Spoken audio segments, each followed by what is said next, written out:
గతంలో మీరు ప్రభుత్వం ఉన్నప్పుడు ఏదైతే కాళేశ్వరాన్ని ప్రతిష్టాత్మకంగా తీసుకొని చేశారో దాంట్లో జరిగిన అవకతవకల గురించి మాట్లాడాలంటే ఏం చెప్తారు? అసలు ప్రభుత్వ పరిపాలనే లేదు. విద్యుత్ శాఖకు సంబంధించి కూడా ఏవైతే జరిగాయంటున్నారో దానికి కమిటీలు వేశారు, దాంట్లో ఆ విచారణలో తేల్తాయి. జగదీష్ రెడ్డి గారి దేనికైనా సిద్ధమా అని కూడా అడుగుతున్నారు. తేల్చుకోండి, తేల్చండి. నేను కదా ఛాలెంజ్ చేసిన అసెంబ్లీలో.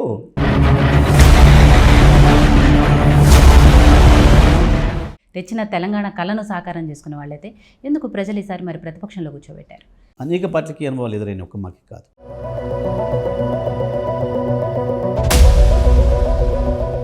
ప్రధానంగా వినిపించేది కేసీఆర్ గారు, కేటీఆర్ గారి అహంకారం ఏదైతే ఉందో, ముఖ్యంగా కేసీఆర్ గారు ప్రజల్ని కలవకపోవటము, ప్రజల్లోకి రాలేకపోవటము. ఇది కేసీఆర్ గారికి అహంకారం అనే మాట మాట్లాడడం అనేది మూర్ఖత్వం. ఆయన 2001లో పార్టీ పెట్టినప్పటి నుంచి ఎట్లున్నారో ఈ రోజు కూడా అట్లే ఉన్నారు తప్ప ఆయనకి ఎందుకు అధికారం వచ్చింది? అధికారం అనేది అసలు లెక్కే కాదు అన్నాడు కూడా.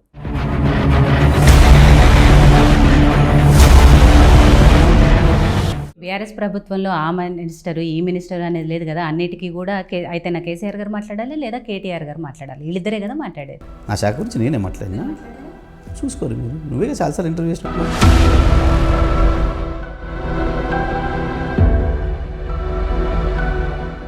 పార్టీలోకి వస్తావా, నీ మీద కేసులు పెట్టమంటావా, లేకపోతే నీ బిల్డింగ్ కూలగొట్టమంటావా, ఇలాంటి బెదిరింపులకు పాల్పడుతోంది కాంగ్రెస్ పార్టీ అని చెప్పేసి. అలాంటి బెదిరింపులు జగదీష్ రెడ్డి కూడా వచ్చాయి. వాడు నాకు చేస్తే కూడా నేను వానికి ఇక్కడనే సమాధానం చెప్తా తప్ప. ఇప్పుడు ప్రతిపక్ష పార్టీ అనేది ఎంతవరకు మీలో బాధ్యత పెంచింది? ప్రజల కొరకు పనిచేయాలనుకుని బయలుదేరిన వాళ్ళకి అది అధికారమా, అది ప్రతిపక్షమా, అది ఉద్యమమా, అది ఇంకోట తేడా ఉండదు. వాస్తవానికి నేను ప్రతిపక్షంలోనే ఎక్కువ ఎంజాయ్ చేస్తాను. నమస్తే, welcome to UATV time to talk. నేను మీ విజేత. ఈరోజు టైమ్ టు టాక్లో నాతో పాటు ఉన్నారు సూర్యాపేట బీఆర్ఎస్ ఎమ్మెల్యే జగదీష్ రెడ్డి గారు. ప్రస్తుత రాజకీయ పరిణామాల గురించి ఆయనతో మాట్లాడదాం. నమస్తే అండి జగదీష్ రెడ్డి గారు. నమస్తే. నమస్తే విజయ్ గారు. అసెంబ్లీ ఎలక్షన్స్ అయిపోయాయి, నెక్స్ట్ టార్గెట్ పార్లమెంట్ ఎలక్షన్స్ కాబట్టి సో అన్ని పార్టీలు కూడా వాటి మీదే ఫోకస్ చేశారు. సో బీఆర్ఎస్ పార్టీకి సంబంధించి ఎలా నడుస్తున్నాయి వర్క్స్? వాస్తవానికి కూడా ఎన్నికలు వచ్చినప్పుడు ఏ పార్టీ అయినా దాని మీద దృష్టి పెట్టాల్సిందే, ఎన్నికల్లో ఫైట్ చేయాల్సిందే. అయితే ఈ సందర్భంలో అనుకోకుండా కరువు సమస్య ఒకటి రావడం, కరువు న్యాచురల్గా వచ్చిన కరువు కంటే ప్రభుత్వం యొక్క నిర్లక్ష్యం వల్ల, ప్రభుత్వం యొక్క అసమర్థత వల్ల వచ్చిన సమస్య ఎక్కువగా ఉంది. రైతులకు సంబంధించి తీవ్రమైన ఇబ్బందులు ఎదురవుతూ ఉన్నాయి. వేలాది రూపాయలని పెట్టుబడిగా పెట్టి, లక్షలాది రూపాయలు పెట్టుబడిగా పెట్టిన రైతులు ప్రభుత్వం యొక్క నిర్లక్ష్య వైఖరి వల్ల, లేదా అసమర్థ వైఖరి వల్ల, లేదా బీఆర్ఎస్ పైన కక్షపూరిత వైఖరి వల్ల రైతాంగం దెబ్బతింటుంది. మొత్తం రైతాంగం మళ్ళీ అప్పుల పాలయ్యే పరిస్థితి. విద్యుత్ శక్తి నిర్వహణ లోపం వల్ల మోటార్లు కాలిపోయి అట్లా రైతులు నష్టపోయే పరిస్థితి వస్తుంది.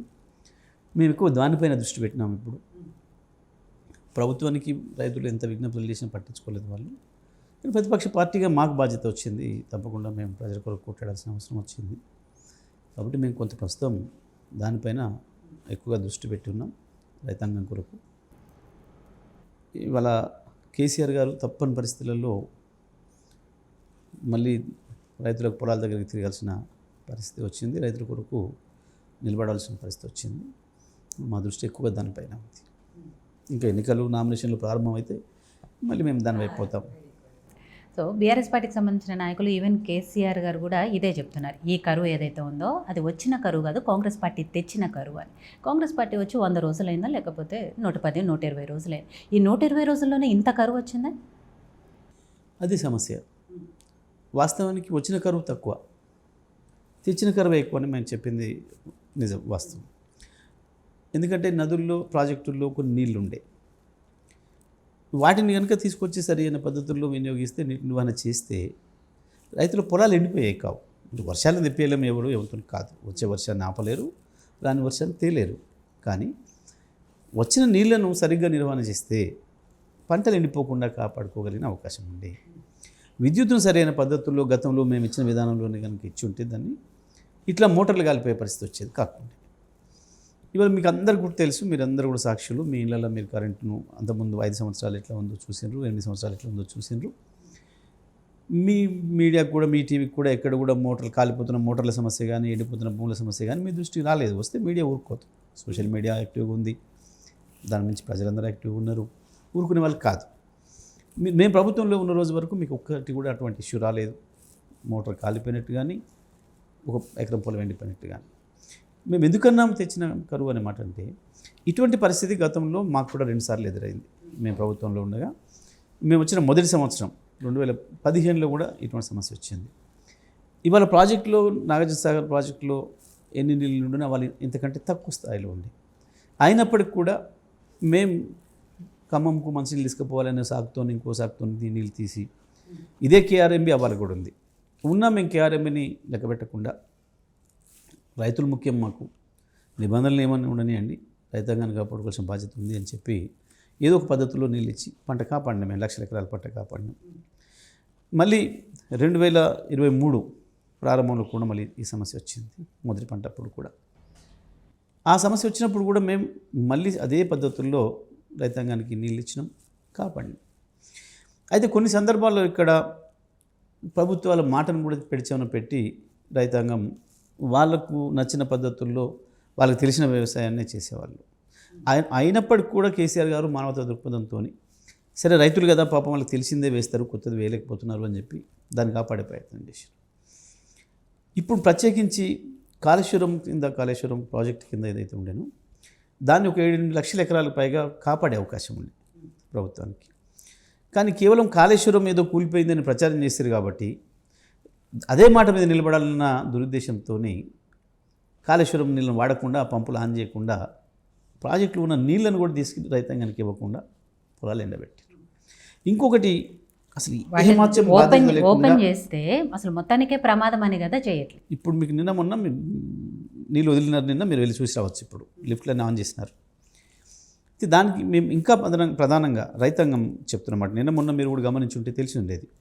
కేసీఆర్ గారు పోయినప్పుడు, అంతకుముందు మేము వెళ్ళినప్పుడు కానీ, కేసీఆర్ గారు మొన్న వెళ్ళినప్పుడు కానీ, సూర్యాపేట తుంగతుర్తి ప్రాంతంలో, పాలకుర్తి ప్రాంతంలో రైతులు సార్ మాకు నీళ్లు ప్రభుత్వం మొత్తమే వదులుకున్నా మాకు బాధ లేకుండే, ముందే చెప్పుంటే నీళ్ళు లేవు అని అంటే మేము వేసేవాళ్ళమే కాదు పొలాలు, మాకు నీళ్ళు ఇస్తామని చెప్పిండ్రు, వేసుకోమని చెప్పిండ్రు, వేసినాం, నీళ్ళు ఇస్తేనే కదా ఈ పొలం దున్ని నాటుపెట్టినాం, నాకు ఏ సోర్స్ లేదు, వేరే కాలువ తప్ప వేరే సోర్స్ లేదు నాకు, మరి వాళ్ళు ఇవ్వట్టే కదా నేను ఈ నాటుపెట్టుకున్నాను, మంచి 3 తళ్ళు ఇచ్చినారు, పంట పొట్టకు వచ్చింది, ఈయనే దశలో నీళ్ళు ఇవ్వడం మానేసిండ్రు, దానివల్ల నాకు నష్టమైంది.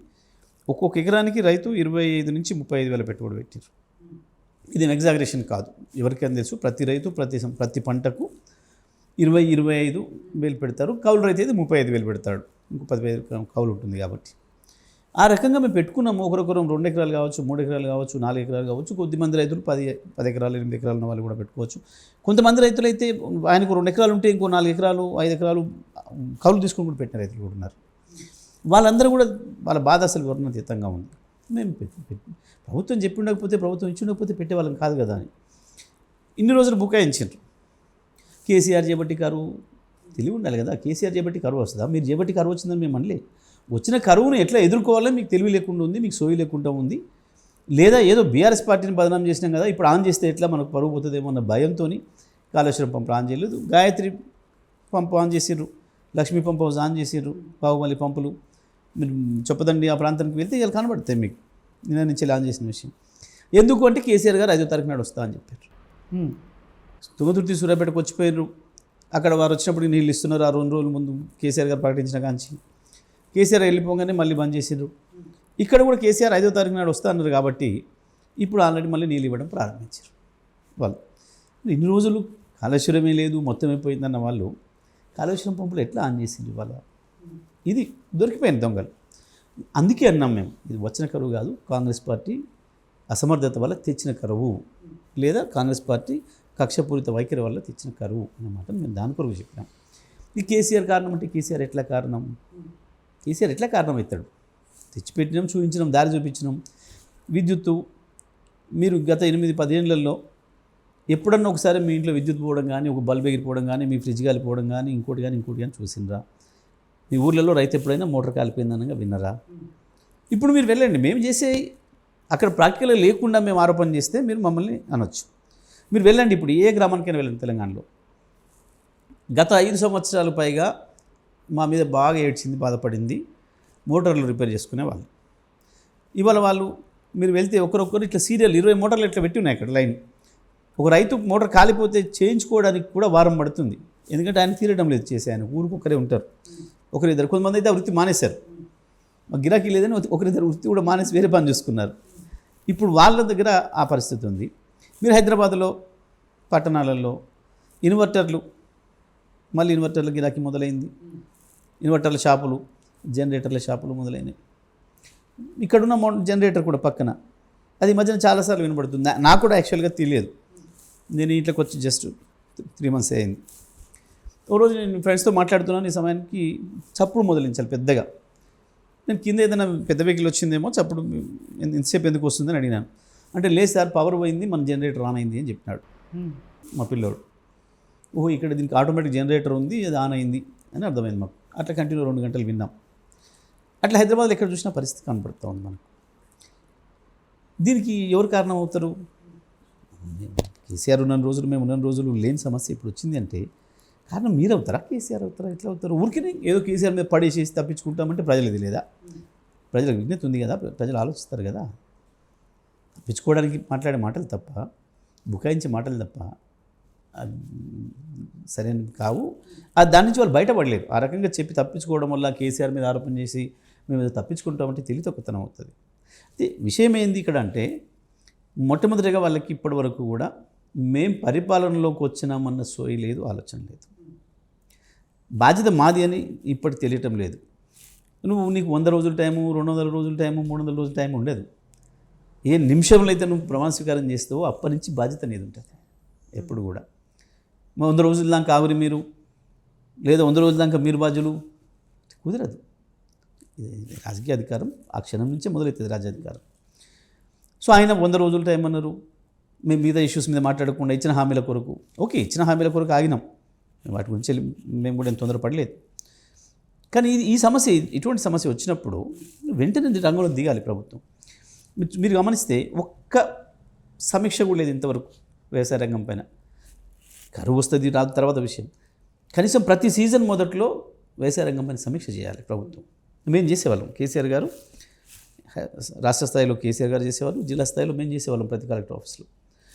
రాబోయే పరిస్థితులు ఏమున్నాయి, ఈసారి వర్షాలు ఎట్లా ఉంటాయి, నీళ్ళు ఏమున్నాయి ప్రాజెక్టులలో, ఏ రకమైన పంటలు పండించాలి, ఏ రకమైన పంటలు పెడితే ఉపయోగం ఉంటుంది, ప్రకృతికి అనుకూలంగా ఉంటుంది, దానికి కావాల్సిన విత్తనాలు ఏంది, దానికి కావాల్సిన ఎరువులు ఏంది, క్రిమిసంహారక మందులు ఏంది, ఇవన్నీ కూడా అందుబాటులోకి తీసుకురావాలి. ఇవన్నీ కూడా మన ప్రభుత్వం బాధ్యత, ఇది మనం చేయాలి. ఇంతవరకు లేదు. మీరు ఇప్పుడు చూస్తే మీరు ఈ 100 రోజులు 110 రోజుల పరిపాలన గమనించండి, ఎక్కడ కూడా వ్యవసాయ శాఖ పైన రివ్యూ లేదు, ఈ కరువు పరిస్థితులపైన కూడా రివ్యూ లేదు. అది ప్రభుత్వం అంత సోయి లేకుండా, పట్టింపు లేకుండా ఉంది. 100 రోజుల్లో 110 రోజుల్లో వచ్చిన కాంగ్రెస్ పార్టీ గురించి ఇన్ని చేశారు కదా. గతంలో మీరు ప్రభుత్వం ఉన్నప్పుడు ఏదైతే కాళేశ్వరాన్ని ప్రతిష్టాత్మకంగా తీసుకొని చేశారో దాంట్లో జరిగిన అవకతవకల గురించి మాట్లాడాలంటే ఏం చెప్తారు? మేడిగడ్డకు సంబంధించి ఎప్పుడైతే పగుళ్ళు వచ్చాయో అప్పటి నుంచి కూడా అలర్ట్ చేసుకుంటూ వస్తే ప్రభుత్వము చిన్న పగుళ్ళే, సిమెంట్ రాస్తే పోతుంది, ఇలాంటివన్నీ చేసుకుంటూ వచ్చి ఇవాళ అది ఎంత ప్రమాద స్థాయికి చేరిందో చూసారు. పగుళ్ళు వచ్చిన సమయానికి ఎన్నికలు కూడా మొదలైంది. మేము ప్రభుత్వంగా యాక్ట్ చేసే పరిస్థితి లేదు. తెల్లవారి నుంచి వీళ్ళు రాగానే బాధ్యత తీసుకోవాలి ప్రభుత్వంగా. అది పెద్ద సమస్య కాదు ఇప్పటికి కూడా. ఇంకొకటి ఏంటి, ఆ పగుళ్ళకి నీళ్లు మీరు ఎత్తిపోయడానికి సంబంధం లేదు. ఇది ప్రధానమైన అంశం గమనించాల్సింది. ఆ 3 పిల్లర్లకు ఏదైతే పగుళ్ళు వచ్చినాయో దానికి నీళ్లు లిఫ్ట్ చేయడానికి ఎటువంటి సంబంధం లేదు, నీళ్లు లిఫ్ట్ చేయొచ్చు. వాళ్ళు కనుక ఇప్పుడు ఈ 3 నెలల నుంచి కనుక చేసి ఉంటే ఒక 100 TMCల నీళ్ళని లిఫ్ట్ చేసి రైతాంగానికి అందించే అవకాశం ఉండే. ఇవాళ ఖాళీ అయిపోయి ఎండిపోయి కనబడుతున్న ప్రాజెక్టులు అన్నీ నిండా కలకలాడే పరిస్థితి ఉండే. అన్నీ కూడా LMD కావచ్చు, MMD కావచ్చు, ఇవన్నీ కూడా ఇంకా రివర్స్ పంపింగ్లో తీసుకుపోయి SRSPలో కూడా నింపే అవకాశం ఉండే. అది కూడా చేసి పెట్టినాం మేము. రివర్స్ తీసుకుపోయి పథకాల ద్వారా SRSPలో కూడా నింపి పెట్టినాం మేము. నిజంగా కేసీఆర్ ఉంటుంటే జరిగేది. ఆ రోజుకి ఇంకా 25-30 వేల క్యూసెక్ల నీళ్ళు గోదావరిలో పోతున్నాయి. ఇవాళకి కూడా 4-5 వేల క్యూసెక్లు రోజు పోతున్నాయి. ఆ రోజు మీరు తీసుకోదలుచుకుంటే రోజు 2 TMCలు తీసుకునే అవకాశం ఉండే. ఆ తర్వాతకి 1 TMC తీసుకునే అవకాశం ఉండే రోజుకి. మీరు ఆ అవకాశాలు పోగొట్టిండ్రు. దాని ద్వారా ఇవాళ ప్రాజెక్టులు ఖాళీ అని. కేసీఆర్ గారు ఉన్నప్పుడు ఏం చేసేది, ప్రాజెక్టు నిండా ఉంచి ఎన్ని అయితే బయటికి తీస్తున్నామో పొలాలకి ఇవ్వడానికి మళ్ళీ అన్నీ రీఫిల్ చేసేవాళ్ళు. ప్రాజెక్ట్ ఎప్పుడు కూడా నిండే ఉండాలి అని చెప్పి మేము ఆ జాగ్రత్త తీసుకున్నప్పుడు వీళ్ళు ఏం మాట్లాడినరు, కేసీఆర్ అనవసరంగా కరెంట్ ఖర్చు వేస్ట్ చేసిండు, ఈ నింపి పెట్టిండ్రు, మళ్ళీ వరద వచ్చి కిందికి పోతున్నాయి, ఈ విమర్శ చేశారు మా మీద. కేసీఆర్ ఎందుకు నింపి పెట్టేదో ఇవాళ అర్థమవుతాం. ప్రాజెక్ట్ ఎప్పుడు కూడా ఖాళీ లేకుండా ఎందుకు ఉంచుడు కేసీఆర్ అనేది ఇప్పుడు అర్థమవుతుంది. వాస్తవానికి ఎప్పుడు కూడా మన ప్రపంచంలో పెద్ద ప్రాజెక్టులన్నీ కూడా వర్షాలు లేనప్పటి కొరకే రిజర్వ్ చేసి పెట్టుకుంటారు. నీళ్ళని రిజర్వ్ చేసి పెట్టుకోవడం కొరకు, నీళ్ళని ఆపి పెట్టుకునే స్టోరేజ్ చేసి దాని కొరకే పెద్ద ప్రాజెక్ట్ కట్టేది దాని కొరకు. వీళ్ళకి ఆ జ్ఞానం లేదు, పరిజ్ఞానము లేదు, రెండూ లేని మురుకులు. ఆ రోజు విమర్శలు ఎట్లే చేసిర్రు, ప్రభుత్వంలోకి వచ్చినాకనైనా బాధ్యతాయుతంగా ఉంటారు అనుకున్నాం మేము. కనీసం అధికారులను అడిగిన తెలుసుకోవాలి, లేదా పూర్వ ప్రభుత్వ పెద్దలను అడిగని తెలుసుకోవాలి. ఎప్పుడు కూడా రాగానే ఇటువంటి సిచ్యువేషన్ వచ్చింది మీకు కొత్త. మొట్టమొదటిగా మీరు చేయాల్సింది ఏంది, సెక్రటరీలను అధికారులను పిలిచి ఈ సిచ్యువేషన్ వచ్చినప్పుడు గతంలో ఎప్పుడైనా వచ్చినప్పుడు ఆనాటి ప్రభుత్వం ఎట్లా స్పందించింది, ఏం మీకు ఆర్డర్ ఇచ్చింది, మీకు ఏం ఉత్తర్వులు ఇచ్చింది, ఎట్లాంటి కార్యక్రమాలు తీసుకున్నారు, ఎట్లాంటి ప్రత్యామ్నాయాలు తీసుకున్నారు, ఎటువంటి జాగ్రత్తలు తీసుకున్నారు, ఇవి అడిగి చేయాలి. అది లేదు, ఇది లేదు. గత ప్రభుత్వంలో జరిగినవన్నీ తప్పిదాలనే కదా. ఇంకా అట్లాంటప్పుడు ఆ గత ప్రభుత్వం ఏం చేసింది అనేది మాట్లాడతారు. విద్యాశాఖలో అలాగే విద్యుత్ శాఖలో ప్రతి శాఖలో కూడా అవకతవకలే ఉన్నాయని కదా. ఒకటి తెలిసిందా, అసెంబ్లీ సాక్షిగానే మీకు అక్కడ మంత్రుల మధ్య కొట్లాటైంది కదా. నేను ఛాలెంజ్ చేసిన కదా. ఇంకొకటి ఏం ఏడ్చిర్రు, అప్పులు అని ఏడ్చిర్రు. మరి ఇప్పుడు మీరు వచ్చి మొదలుపెట్టి 100 రోజులు కాకముందే 15,000 కోట్ల అప్పులు తెచ్చిర్రు. మీరేం చేస్తున్నారు? 15,000 కోట్ల అప్పులు తినేసిరా మీరు? అయితే ఇప్పుడు తెచ్చిన అప్పులని తినేస్తున్నారా ఏందన్నట్టు? మీరు ఇచ్చిపోయినాడు అప్పులే కదా మాకు ఇచ్చింది. మీరు ఇచ్చిపోయినాడు మాకు అప్పులే. నేను లెక్కలతో సహా చూపించినాను కదా. నేను చూపించడం వాళ్ళ వైట్ పేపర్లో వాళ్ళే ఇచ్చింది కదా. తెలంగాణ వచ్చే నాటికి 22,000 కోట్ల అప్పులతో ఉంది విద్యుత్ శాఖ అనే మాట ఇచ్చారు కదా. మరి మీరు ఇచ్చిన అప్పులే ఇప్పటికీ మొత్తం వడ్డీతో కట్టుకుంటారండి. 80,000 కోట్లు అయింది, 90,000 కోట్లు అయింది కదా. మీ 90,000 కోట్లే ఉన్నాయి, మా నిర్వహణ మంచిగానే ఉంది. మీరు ఇచ్చిపోయిన అప్పు నేను మీకే 20,000 బాకీ ఉన్నానండి. 10 ఏళ్ల తర్వాత ఎంత అవుద్ది? 20,000 బాకీ 80,000 అవుద్ది కదా. ప్రభుత్వ వడ్డీ వేసుకుంటే కూడా 5 సంవత్సరాలు, గవర్నమెంట్ బ్యాంక్ వడ్డీ వేసుకుంటే కూడా 5 సంవత్సరాలకి డబుల్ అవుతుంది. 5 ఏళ్లకు 40,000 అయింది, 10 ఏళ్ళకి 80,000 అయింది. మీరు చెప్పిన లెక్క నేను ఒప్పుకున్నాను అసెంబ్లీలో. నేనేం కాదనిలే, శ్వేతపత్రాన్ని నేను స్వాగతిస్తున్నా అని చెప్పిన. పైగా మీరు ఇచ్చిపోయిన నాటికంటే ఆస్తులు ఎక్కువ చేసిన, మీరు ఇచ్చిపోయిన నాటికంటే 3 రెట్లు సరఫరా పంపిణీ వ్యవస్థల్ని మెరుగుపరిచిన, మీరు ఇచ్చిపోయిన దానికంటే 2 రెట్లు పైగా విద్యుత్ ఉత్పత్తి సామర్థ్యాన్ని పెంచడం, మీరు ఇచ్చిపోయిన దానికంటే విద్యుత్తును 24 గంటలు ఎక్కువ ఇచ్చినాం. మీరు అయ్యాలి 5 గంటలు 6 గంటలు వచ్చడానికి కరెంట్ ఇచ్చి మోటార్లు గాలబెట్టి ఇళ్ళలో తగలబెట్టి నాశనం చేసిపోతే, ఒక మోటార్ గాలిపోకుండా, ఒక బల్బు గాలిపోకుండా, ఒక ఫ్యాను ఒక టీవీనో కాలిపోయిన కాంప్లైంట్ లేకుండా, ఇంట్లో రిఫ్రిజిరేటరో కుక్కరో ఇంకోటి పోయిందనే గ్రైండరో పోయిందనే కాంప్లైంట్ లేకుండా నాణ్యమైన కరెంట్ ఇచ్చినాం. అది అవకతవకలా. మీరు వచ్చి రాగానే కాలబెడుతున్న మోటార్లు అవకతవకలా. ఏది అవకతవకలా? సరే, దాని మీద అప్పు మాట్లాడారు. అప్పు మీరు స్పష్టంగా కనబడుతుంది కదా. విద్యుత్ శాఖకు సంబంధించి కూడా ఏవైతే జరిగాయంటున్నారో దానికి కమిటీలు వేశారు, దాంట్లో ఆ విచారణలో తేల్తాయి. జగదీష్ రెడ్డి గారి దేనికైనా సిద్ధమా అని కూడా అడుగుతున్నారు. నేను కదా ఛాలెంజ్ చేసిన అసెంబ్లీలో, తేల్చండి అని చెప్పిన కదా. ఎవరు దాన్ని విన్నారు? ఇంతకుముందు గతంలో ఎప్పుడన్నా ఏ మంత్రి కానీ మాజీ మంత్రులు కానీ శాసనసభలో లేదా పార్లమెంట్లో విచారణ చేసుకోండి అని చెప్పిన వాళ్ళని. ఏం చేస్తున్నారు? ఏం తెలుస్తుంది? కమిటీలు ఎంత కాలయాపన జరుగుతాయో ఏంటి ఇవన్నీ వాళ్ళ ప్రభుత్వం అంత తొందరగా చేసుకోవచ్చు, ఇవాళ చేసి రేపే చెప్పుకోవచ్చు. విద్యుత్ శాఖ జ్ఞానం లేక, అనుభవం లేక, తెలివి లేక అంత కాస్ట్ పెట్టి కొనాల్సిన అవసరం ఏమొచ్చింది తెలంగాణకి? మీరు ఇప్పుడు చూడండి, ఇప్పుడు ఎంత కాస్ట్ అనుకుంటున్నారో ఇప్పుడు లెక్కలు పెట్టమని చెప్పమనండి. సరే, వాళ్ళు చెప్పేది చెప్తారు. మీ ప్రభుత్వంలో అంత ఎక్కువ రేటుకి ఒప్పందం చేసుకొని మరి మీరు ఏ రేట్ అనుకుని అడుగుతున్నారు? ఎక్కువ రేట్ అని. ఏ రేటు ఎక్కువ రేటు? ఏ రేటుకి ఎక్కడ కొన్నాం పర్ యూనిట్ చెప్పాలి కదా. చెప్పాలి, మరి వాళ్ళు చెప్పాలి మాకు.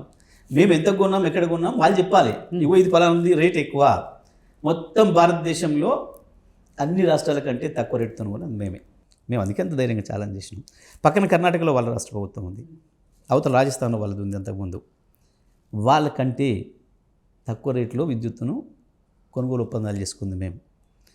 మేము చేసిన కొనుగోలు ఒప్పందాలలో ఎక్కువ ధరకు మాకు విద్యుత్తును అమ్మింది. తప్పని పరిస్థితులలో విద్యుత్ మేము కొనాల్సి వస్తే ధర ఎక్కువ పెట్టింది కేవలం కేంద్ర ప్రభుత్వ సంస్థ ఎన్టీపీసీ. మన ప్రారంభంలో చాలా క్రైసిస్లో ఉన్నాం, మీ అందరికీ గుర్తు తెలుసు విద్యుత్ విషయంలో. అవాళ ఎట్టి పరిస్థితుల్లో కొన్ని ఇవ్వాలి, పర్టికులర్గా ఈ సమయం, దీని పీక్ సమయం అంటాం. మన సాయంత్రం 6 గంటల నుంచి రాత్రి 10 గంటల వరకు పీక్ సమయం ఉంటాం. ఈ సమయంలో విద్యుత్ ధరలు పెరుగుతాయి. ఈ సమయానికి ఎక్కువ అవసరం పడుతుంది. అమ్మే వాళ్ళు కూడా ధరలు పెంచుతారు. రోజువారీ మార్కెట్ ఇది. ఈ సమయంలో మేము అడిగితే ఎన్టీపీసీ జడ్జర్ నుంచి 17 రూపాయల యూనిట్ అయితే ఇస్తాం, లేకపోతే లేదు. అది కూడా మీరు ముందు డబ్బులు కడితేనే ఇస్తాం, లేకపోతే లేదు అని మొట్టమొదటి కండిషన్ పెట్టింది ఈ దేశంలో ఎన్టీపీసీ. ఎవరిదండి? కేంద్ర ప్రభుత్వ సంస్థ. కూడంకలం నుంచి తప్పని పరిస్థితిలో 10 రూపాయల యూనిట్ కొనాల్సి వచ్చింది. ఎందుకంటే ఇవ్వాల్సిన అవసరం ఉంది కాబట్టి ప్రజలకి. అందులో ఏమి ఉండవు.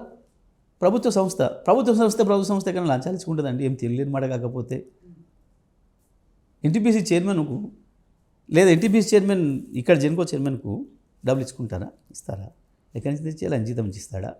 ఏం మూర్ఖత్వానికి పరాకాష్ట కాకపోతే ఏమనాలి దాన్ని? ఈ మూర్ఖులు వీళ్ళు.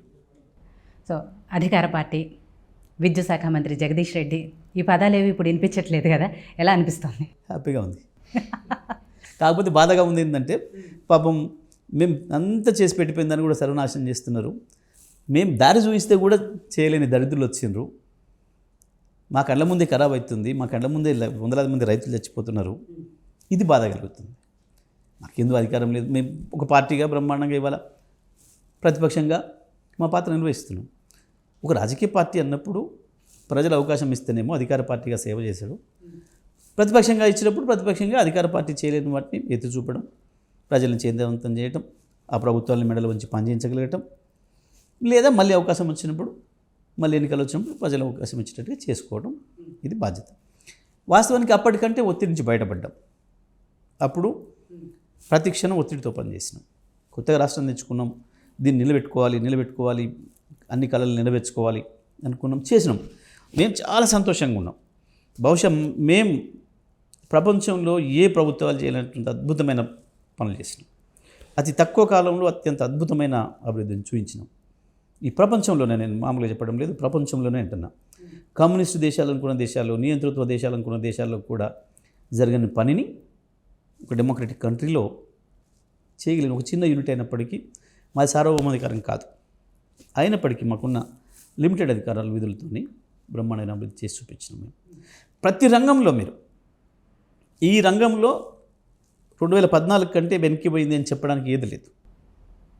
అన్ని రంగాలలో, అది విద్యుత్ కావచ్చు, వ్యవసాయం కావచ్చు, ఎడ్యుకేషన్ కావచ్చు, వైద్యం కావచ్చు, ప్రతి రంగంలో, ఇక్కడక్కడని కాదు, అన్నిట్లో మేము ఇవాళ పాల ఉత్పత్తి, చేపల ఉత్పత్తి, మాంసం ఉత్పత్తి, ప్రతి దాంట్లో కూడా అన్నిట్లో భారతదేశంలో నెంబర్ 1 చేసింది తెలంగాణని అతి తక్కువ కాలంలో. ప్రాజెక్టులు కూడా, కాళేశ్వరం వీళ్ళు చిల్లరగా అర్థం చేసుకోలేక చిల్లర మాటలు, కానీ కాళేశ్వరం అనేది డెఫినెట్గా ఒక అద్భుతం ఎప్పటికైనా సరే. అంత పెద్ద ప్రాజెక్టు, దాంట్లో చిన్న చిన్నవి వస్తే సహజమైన విషయం. ప్రతి ప్రాజెక్టు కట్టిన సందర్భంలో పోయిన విషయాన్ని మనం ఎన్నోసారి చూసినాం, అనేక సందర్భాల్లో చూసినాం. మాకు అప్పుడు మేము నెత్తినోరు పెట్టుకుని మాట్లాడేదాన్ని. మన కళ్ళ ముందే గుజరాత్లో 2 బ్రిడ్జ్లు కట్టి ప్రారంభోత్సవం నోసుకోకుండా పోయినాయి. అందరూ కూడా చూసారు, మీ అందరూ కూడా. మేము పెద్దగా ఇప్పుడు వాటి మీద మాట్లాడలేదు. మా దృష్టి అంతా అభివృద్ధి పైన ఉంది తప్ప రాజకీయ విమర్శల పైన లేదు, ప్రచారాలు చేసుకోవడం పైన అంతకన్నా ఎక్కువ లేదు, అంతే తప్ప. సో మేము ఇవాళ అట్లా చూసినప్పుడు తెలంగాణ తెచ్చిన వాళ్ళుగా సంతోషంగా ఉన్నాం. తెచ్చిన తెలంగాణను ప్రజలు మాకు ఇచ్చినప్పుడు అభివృద్ధి దారులు వేసిన దాంట్లో కూడా మేము సంతోషంగానే ఉన్నాం. ఇవాళ ప్రతిపక్షంగా మా పాత్రను పోషిస్తున్నాం. కాళేశ్వరం ఇప్పటికే అద్భుతమైన ప్రాజెక్ట్ అయితే, మీరన్నట్టు ప్రపంచ దేశాలకే ఆదర్శంగా నిలిచిన చాలా వాటికి మీరు చేసినట్టయితే, అంత అభివృద్ధి జరిగినట్టయితే, తెచ్చిన తెలంగాణ కళను సాకారం చేసుకునే వాళ్ళైతే ఎందుకు ప్రజలు ఈసారి మరి ప్రతిపక్షంలో కూర్చోబెట్టారు? తప్పకుండా ఒక రాజకీయ పార్టీ అన్నాక మనం చూసినాం, గతంలో కూడా అనేక పార్టీలకి అనుభవాలు ఎదురైన ఒక్క మాకి కాదు. సరైన పద్ధతిలో ప్రచారం నిర్వహించుకోకపోవడం కావచ్చు, ఎన్నికల స్ట్రాటజీని అమలు చేయడంలో మా నిర్లక్ష్య వైఖరి కావచ్చు, అభ్యర్థుల ఎంపికలో మా లోపాలు కావచ్చు. తప్పకుండా ప్రభుత్వాన్ని 10 సంవత్సరాలు జరిపినప్పుడు ఎవరెవరికి కొన్ని వ్యక్తిగతమైన కారణాల చేత ప్రభుత్వానికి, మా పార్టీకి దూరం అయ్యే సందర్భం కావచ్చు. వీటన్నిటిని అంచనా వేసి ఎన్నికల నిర్వహణలో మేము వైఫల్యం చెందినాం, అందులో సందేహం లేదు. ప్రభుత్వ నిర్వహణలో ఎక్కడ వైఫల్యాలు లేవు, ఎన్నికల నిర్వహణలోనే మాది లోపం, అందులో సందేహం లేదు. ఆ రకంగా ప్రజల్ని అర్థం చేయించి, అట్లా ఏదో కారణాల చేత అసంతృప్తి ఉన్న ప్రజలు వాళ్ళకి అర్థం చేయించి తీసుకురావడం, నడపడంలో మేము విఫలమైనాం. అందులో సందేహమే లేదు. అధికారం మీ చేతుల్లో ఉంది, యంత్రాంగం మీ చేతుల్లో ఉంటుంది. ప్రతి ఉప ఎన్నికల్లోనూ బీఆర్ఎస్ పార్టీ గెలుచుకుంటూ వచ్చిన టైంలో ఎలా ఎన్నికల నిర్వహణలో ఫెయిల్ అయింది పార్టీ? మేము ప్రజల అసంతృప్తిని కొంత మేరకు అంచనా వేయడంలో విఫలమైనాం. మేము తెచ్చిన పథకాలు కొంతమందికి ఇచ్చిన పథకాలు ఇంకా కొంతమందికి ఇబ్బంది కలిగించినాయి అనే విషయంలో మేము విఫలమైనాం. రెండవది, కాంగ్రెస్ పార్టీ ఇస్తున్న హామీలు ఏదైతే ఉన్నాయో వాటి విషయంలో ప్రజలు మేము అంచనా వేయడంలో విఫలమైనాం. వాటిని నమ్మడం లేదు, ప్రజలు తీసుకోవడం లేదని భావించినాం మేము. కానీ వాటిని తీసుకున్నారనే విషయం తర్వాత అర్థమైంది. ఇవాళ వాళ్ళే చెప్తున్నారు ప్రజలు, అయ్యో మేము 4,000 ఇస్తారని చెప్పి నమ్మినాం, మేము 15,000 ఇస్తారని చెప్పి నమ్మినాం, రైతు బంధు మేము 2 లక్షల రూపాయలు రుణమాఫీ చేస్తారనుకుని నమ్మినాం, మేము 2,500 ప్రతి మహిళకి ఇస్తారంటే నమ్మినాం, మేము ప్రతి ఆటో కార్మికునికి 12,000 ఇస్తారంటే నమ్మినాం, ప్రతి వ్యవసాయ కూలీకి 12,000 ఇస్తారంటే నమ్మినాం, కౌలు రైతులకు కూడా రైతు బంధు ఇస్తాడంటే నమ్మినాం. ఇట్లా 1 కాదు 2 కాదమ్మా, 420 420 వాళ్ళు ఇచ్చిన హామీలు. ఎవరు అడిగితే వాళ్ళకు ఇచ్చేస్తాం పొమ్మని రాసిస్తాం పొమ్మని చెప్పారు. కానీ మేమేం బాధ్యతగా ఉన్న వాళ్ళం. ఆ రకంగా అడ్డగోలు హామీలు ఇస్తే నెరవేర్చలేమన్న సంగతి మాకు తెలుసు. కాబట్టి మేము దాని వైపు పోలేసుకోలేదు. మనం ఇవ్వలేము, ప్రజలు మనం ఇవ్వగలిగినే చెప్దాం, ప్రజలు అవకాశం ఇస్తే చేద్దాం, లేకపోతే లేదు. మాకంటే వాళ్ళు ఎక్కువ చెప్పారు, ఓ వేలం పట్టలాగా, దాన్ని ప్రజలు నమ్మిండ్రు. మీరు కూడా అవే హామీలు చెప్పారు, మీరే ఎక్కువ చెప్పారు. వాళ్ళు 15,000 ఇస్తామంటే మీరు 16,000 ఇస్తామన్నారు. గ్యాస్ సిలిండర్ వాళ్ళు 500కి ఇస్తామంటే మీరు 400కే ఇస్తామన్నారు. తప్పకుండా. అయితే ప్రజలు వాళ్ళు చెప్పిన దాన్ని మేము చేసినాం, మీడియా మొత్తం ప్రచారం చేసింది, వాళ్ళకి కాపీ కొడుతున్నారు, అది ఇతనే మాట. మేము 2 లక్షల రుణమాఫీ చెప్పలేదు, మేము చెప్పలేదు. 15,000 మేము చెప్పలేదు. మేము చెప్పింది ఏం చెప్పినాం, వచ్చే సంవత్సరం 1,000 రూపాయలు పెంచుతాం, ఆ తర్వాత 1,000 పెంచుతాం, ఇట్లా చెప్పినాం మేము. ఆ రకంగా చెప్పినాం మేము. ఒకటేసారి రైతు బంధు కూడా మేము 15,000 ఒకసారి ఇస్తామని చెప్పలేము. మేము వచ్చే సంవత్సరానికి 2,000 పెంచుతాం, ఆ తర్వాత 1,000 పెంచుతామని చెప్పినాం మేము. ఆ రకంగా చెప్పినాం, వాళ్ళలాగా చెప్పలేము మేము పోటీపడి. మా పద్ధతిలో మేము చెప్పినాం. రాష్ట్ర ఆర్థిక వ్యవస్థ ఏందో మాకు తెలుసు కాబట్టి అడ్డగోలు హామీలు ఇచ్చి మాట తప్పిన వాళ్ళని కావద్దు అని చెప్పి మేము చాలా జాగ్రత్తగా చెప్పినాం. మేము పెన్షన్ కూడా సంవత్సరానికి 500 పెంచుతామని చెప్పినాం. మేము సంవత్సరానికి 500 పెంచుతామని చెప్పినాం. మేము ఎక్కువ పెంచుతామని మాట మేము చెప్పలేదు. ఆ రకంగా ప్రజలకు వెంటనే వస్తాయని ఆశ వచ్చింది. నమ్ముతారు, తప్పలేదు. ఎందుకంటే ప్రజలు మేనిఫెస్టోని చూసే ఓట్లు ఇస్తారు ఎప్పుడైనా సరే. మేము మొదటి నుంచి కూడా అదే మాట చెప్పినాం. వాళ్ళ మేనిఫెస్టోని నమ్మిండ్రు డెఫినెట్గా. సరే కేసీఆర్ ఇచ్చేవారికి ఇచ్చిండ్రు, ఇది లేదు కొత్తగా ఎక్కువ ఇస్తామంటారు కదా చూద్దాం అనుకున్నారు. కొన్ని సందర్భాల్లో మీకు కూడా తెలుసు, ప్రజలు ఎందుకో కొన్నిసార్లు మార్పు కోరుతూనే ఉంటారు. మీరు సెల్ ఫోన్ ఇవాళ కొనుక్కుంటారు, మళ్ళీ ఏడాదికి 2 ఏళ్ళకు కొత్తది రంగా అది కొనుక్కుంటారు. సహజంగా జనరల్ కొత్తదాని వైపు చూడడం అనేది అలవాటు, అది మానవ నైజం. బహుశా అట్లా కూడా చూసి ఉండొచ్చు, కొంతమంది అట్లా ఆలోచించి ఉండొచ్చు. ఈ రకంగా ప్రజలు అట్లా ఆలోచన చేయడం ద్వారా, కాంగ్రెస్ పార్టీ ఇచ్చిన హామీలను నమ్మడం ద్వారా మేము కూడా వాస్తవానికి కొంత ఎన్నికల నిర్వహణలో మాకు సరైన పద్ధతిలో మేము సరైన అంచనాలు వేయడంలో మేము విఫలపడడం ద్వారా ఓడిపోయాం. కానీ నాకేమనిపిస్తుంది అంటే బీఆర్ఎస్ పార్టీ అధికారంలో ఉన్నప్పుడు ఏవైతే హామీలు ఇచ్చిందో, అధికారంలోకి రావడానికి ఏవైతే హామీలు ఇచ్చిందో అవన్నీ పూర్తి స్థాయిలో నెరవేర్చుంటే 3సారి అధికారంలోకి వచ్చేవాళ్ళేమో అని. నెరవేర్చినాం మేము, ఒకటి కూడా ఆపలేదు, అన్నీ నెరవేర్చినాం. డబుల్ బెడ్రూమ్ ఇళ్ళకి సంబంధించి డబుల్ బెడ్రూమ్ 2 లక్షలు ఇచ్చినామమ్మా. మీరు పోయి చూడండి, హైదరాబాద్ చుట్టూ చూడండి, మా ఊళ్ళో చూడండి. ఇచ్చిరా కట్టి వదిలేసిరా? లేదు, ఇచ్చినాం కదా, ఇచ్చినాము. ఇస్తే ఆ లబ్ధిదారులు ఓట్లు మీకే రావాలి, అదే కదా చెప్తుంది. ఇది వచ్చింది అయిపోయింది, నా ఇల్లు అడిగిపోతుంది, ఇంకా నా ఇల్లు అడిగిపోతుంది. సింపుల్. మీరైనా అంతే కదా. ఇప్పుడు మీకు యూఐటీ వాళ్ళు 50,000 ఇస్తున్నారు, 70,000 ఇస్తున్నారు. అవతల 80,000 ఇస్తాడు అన్నప్పుడు 90,000 ఇస్తున్నప్పుడు సహజంగా పోతారు. అంతే కదా, ఏముంది దాంట్లో. కానీ నమ్మకం కూడా ఇంపార్టెంట్ కదా. అవచ్చు. ఇప్పుడు ఎందుకంటే పెద్ద సంస్థలా ఇస్తారా లేదా అనే నమ్మకం అయితే, ఎస్టాబ్లిష్మెంట్ కనపడవు, ఇంకోటి కనపడవు. జీతం అయితే పెరిగింది 20,000, ఏమైతే పోతాం. ఇస్తారా లేదా అన్న నమ్మకం కూడా అక్కడ ఉండాలి కాబట్టి డెఫినెట్గా అది కూడా ఆలోచించుకోవాలి కదా. అంతే కదా, సహజమైన విషయం కదా అది. సో సుదీర్ఘకాలం అంటే 10 ఏళ్ల అధికారంలో ఉన్న బీఆర్ఎస్ పార్టీ ఇంత తొందరగా ప్రతిపక్షంలోకి వస్తారని ఎక్స్పెక్ట్ చేశారా? ఎన్నికల ముందు అసలు ఈ రిజల్ట్స్ వస్తాయని జనరల్గా మిగతా చోట్ల చూసినప్పుడు మనకి లైక్ తమిళనాడు, ఆంధ్రప్రదేశ్ ఒకసారి ఇటు ఇస్తున్నారు, ఒకసారి అటు ఇస్తున్నారు. కానీ ఈసారి మేము ఊహించలేదు. వాస్తవం మేము ఊహించలేదు అనేది వాస్తవం. ఊహించుంటే మేము కొంత తప్పకుండా మా స్ట్రాటజీ మారి ఉండేది, మా పని విధానం మారి ఉండేది, ఇంకా జరిగి ఉండేది. ఎందుకంటే సర్వే సంస్థలు కూడా ఎప్పుడు పోతుందని చెప్పలేదు. అట్లా చాలామంది చేసినారు. కాంగ్రెస్ పార్టీలో కొంత పెరుగుతుందని అన్నారు, కొంత ఊహించకుండా జరిగింది, అందులో సందేహం లేదు. సో ప్రతిపక్ష పార్టీ అనేది ఎలా అనిపిస్తోంది? ఎందుకంటే తెలంగాణ వచ్చిన దగ్గర నుంచి కూడా అధికారాన్ని అనుభవించారు, అధికార పార్టీగానే ఉన్నారు. ఇప్పుడు ప్రతిపక్ష పార్టీ అనేది ఎంతవరకు మీలో బాధ్యత పెంచింది? అంటే నా వరకమ్మ నేను వాస్తవానికి నేను ప్రతిపక్షంలోనే ఎక్కువ ఎంజాయ్ చేస్తాను, అందులో సందేహం లేదు. అంతకుముందు 14 సంవత్సరాలు ఉద్యమంలో పనిచేసిన వాళ్ళం. 10 సంవత్సరాలు మాకు అధికారం అనేది ఒక కళ. మేము పెద్ద నేను వ్యక్తిగతంగా దాని ఏదో పెద్ద అధికారం అని దీంట్లో ఏదో ఉందని భావన నాకు ఎన్నడూ లేదు. ఇదొక బాధ్యత. రాజకీయ జీవితాన్ని రాజకీయం ఒక వృత్తిగా తీసుకొని పోతున్నప్పుడు అది ఎట్లా చేసినామో ఉద్యమం ఇది కూడా అంతే పద్ధతిలో చేసినాం. ఇవాళ మళ్ళీ ఈ పాత్ర వచ్చింది, తప్పకుండా దీన్ని నేను ఎంజాయ్ చేస్తాం, అందులో సందేహం లేదు. ప్రజల కొరకు పనిచేయాలనుకుని బయలుదేరిన వాళ్ళకి అది అధికారమా, అది ప్రతిపక్షమా, అది ఉద్యమమా, అది ఇంకోట తేడా ఉండదమ్మా.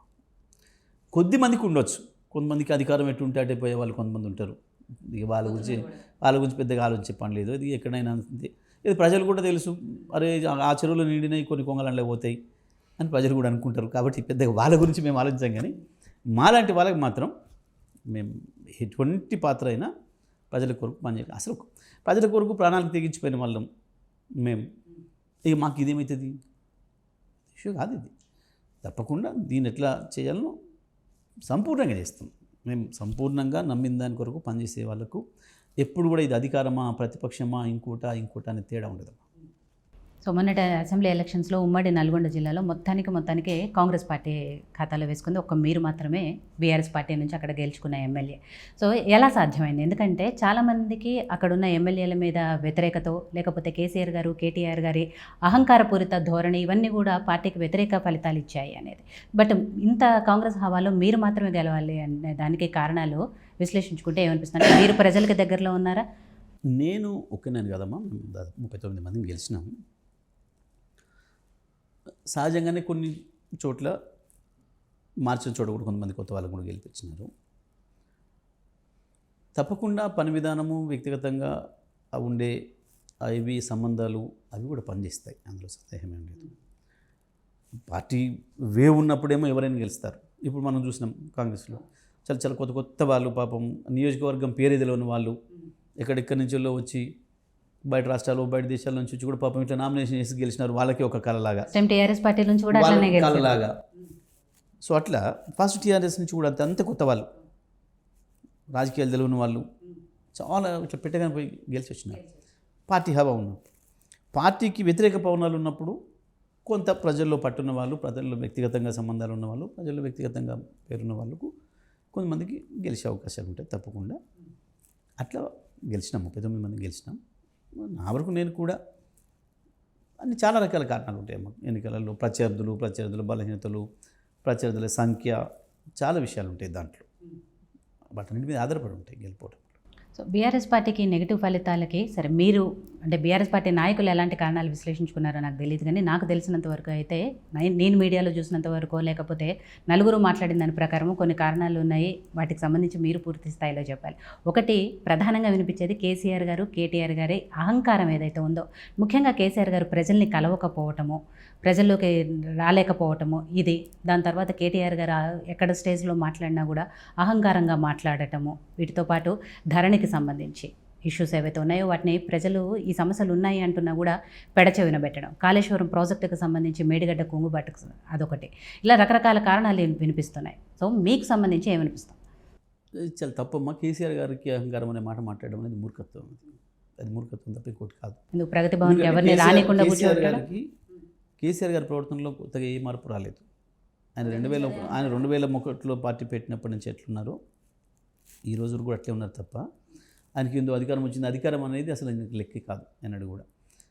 ఈ దేశంలో, ఈ ప్రపంచంలో ఒక రాజకీయ నాయకుడిగా ఆయన వదిలేసిన సార్లు పదవులను వదిలేసిన వాళ్ళు ఎవరికి లేరు.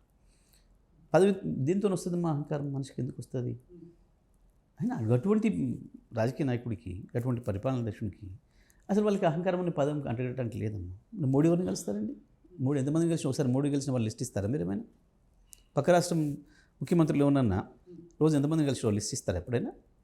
ఇది తెలివిలేని మాటలు తప్ప ఆ స్థాయిలో ఉండే పరిపాలకులు ఎప్పుడు కూడా ప్రజల్ని కలిసి ఎందుకు ప్రజల బాధలు విని చేస్తారనేది ఒక మూర్ఖపు మాట. అది నా దృష్టిలో. వాళ్ళు పాలసీలు చేయాలి. లక్షలాది మంది, కోట్లాది మందికి సంబంధించిన జీవితాలని ప్రభావితం చేయడం కావాల్సిన పాలసీలను తయారు చేసేవాళ్ళు. మీకు చైనా అధ్యక్షుడు ఎక్కడ ఉంటాడో తెలుసా అసలు ప్రపంచంలో? చైనా అధ్యక్షుడు అనేవాడు ఆయన ఎక్కడ ఉంటాడో కూడా ఎవరికి తెలియదు ఇప్పటివరకు. ఆయన కలిసి వచ్చే వాళ్ళు ఎవరు కూడా తెలియదు.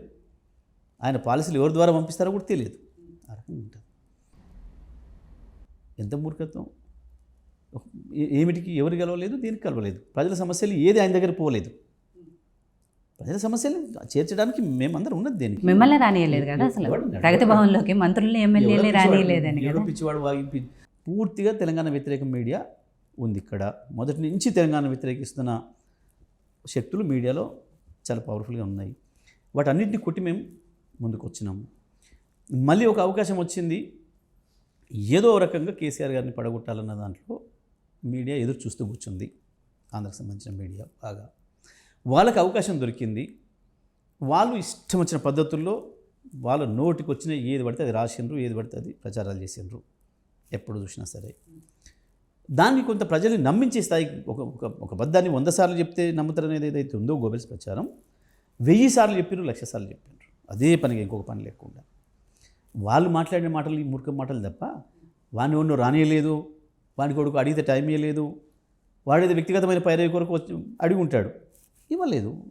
బ్రోకర్లకు పైరవికారులకు ఎప్పుడు సమయం ఇవ్వలేదు కేసీఆర్, అందులో సందేహమే లేదు. వాళ్ళందరూ దూరం పెట్టినాడు. ఆ కోపంతో వాళ్ళు సృష్టించింది తప్ప మీలాంటి ఆల్వేస్ ప్రజల్లోనే ఉన్నారు. మంత్రుల్ని ఎమ్మెల్యేని కలిసారా? ఆయన కరెంట్ రూపంలో ప్రజల్లో ఉన్నాడు, ఆయన మంచిళ్ళ రూపంలో ప్రజల్లో ఉన్నాడు, ఆయన తాగునీటి రూపంలో ప్రజల్లో ఉన్నాడు, ఆయన రోడ్ల రూపంలో ప్రజల్లో ఉన్నాడు, ఆయన కాలేజీల రూపంలో ప్రజల్లో ఉన్నాడు, ఆయన వైద్యం మెడికల్ కళాశాల రూపంలో ప్రజల్లో ఉన్నారు. పాలసీలు తీసేవాళ్ళు ఆ స్థాయిలో ఉంటారు. కానీ వీడేదో భార్య భర్తల పంచాయతీ వినటానికో, అనాథముల పంచాయతీ వినటానికో, ఇంకో దానికో ఉండేడమ్మా ఒక ముఖ్యమంత్రి. ఈ తెలివిలేని మాటలు తప్ప ఇంకోటి కావు. ఒక ముఖ్యమంత్రి రోజటి ఎందుకు పంచాయతీలను కూడా కూర్చోలేదు, ఈ పైరవికారులు దొంగలు వీళ్ళని రానియలేదు అనే దాని కొరకు సృష్టించిన మాటలు తప్ప ఒక పాలసీదారుడు ఆ స్థాయిలో ఉన్నాడు. భారతదేశ ప్రధానమంత్రి రోజు 1 కోటి మందిని కలుస్తాడా, రోజు 100 కోట్ల మందిని కలుస్తాడా? ఎక్కడైనా ఎవడన్నా అడిగితే కూడా ఏం మూర్ఖత్వం అది.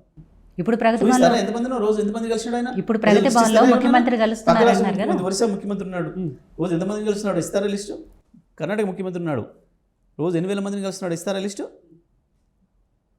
ఒక కేసీఆర్ గురించి మాట్లాడితే పక్క రాష్ట్రంలో ఉన్నాడు చంద్రబాబు నాయుడు, రోజు ఎంతమంది కలిసేవాడు పైరవికారులు, పార్టీకి ఇతరత్ర సహాయం చేసేవాళ్ళు, వాళ్ళు ఎవరు మీడియాలో ఉన్నవాళ్ళు, మీడియాలో ఉండే బ్లాక్ మెయిలర్సు, వాళ్ళు సృష్టించింది తప్ప ఇది ఇంకోటి కాదమ్మా. అవును, కేటీఆర్ గట్టిగా మాట్లాడినాడు.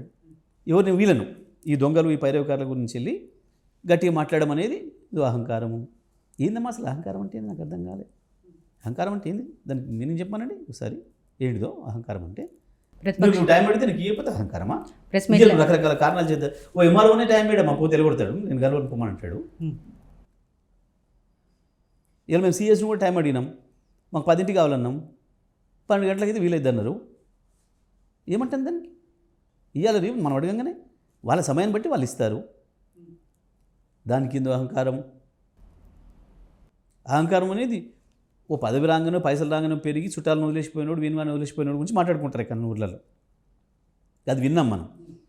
కానీ ఒక పాలసీ మేకర్కి, ఆ స్థాయిలో ఉన్న ప్రజాప్రతినిధులకు, పరిపాలకులకు వాళ్ళకి కట్టడాన్ని కేవలం ఇది తెలంగాణ వ్యతిరేక మీడియా, కేసీఆర్ పైన ఈర్ష్య పెంచుకున్న మీడియా చేసిన ప్రచారం తప్ప అది ఇంకోటి కాదమ్మా. కానీ సభల్లోనే మనం కూడా మిగతా పాలసీ, మిగతా అంశాలు కొన్ని ప్రభావితం చేస్తే నేను చెప్పిన కొన్ని పాలసీల వల్ల ఒక పాలసీ వాళ్ళకి ఇచ్చిరు మాకు ఇవ్వలేదు, పలానా బెనిఫిట్ వాళ్ళకి చేసిరు మాకు ఇవ్వలేదు, ఇట్లాంటి కొంత ఈర్ష్య స్వభావం కావచ్చు, ఇంకోటి కావచ్చు.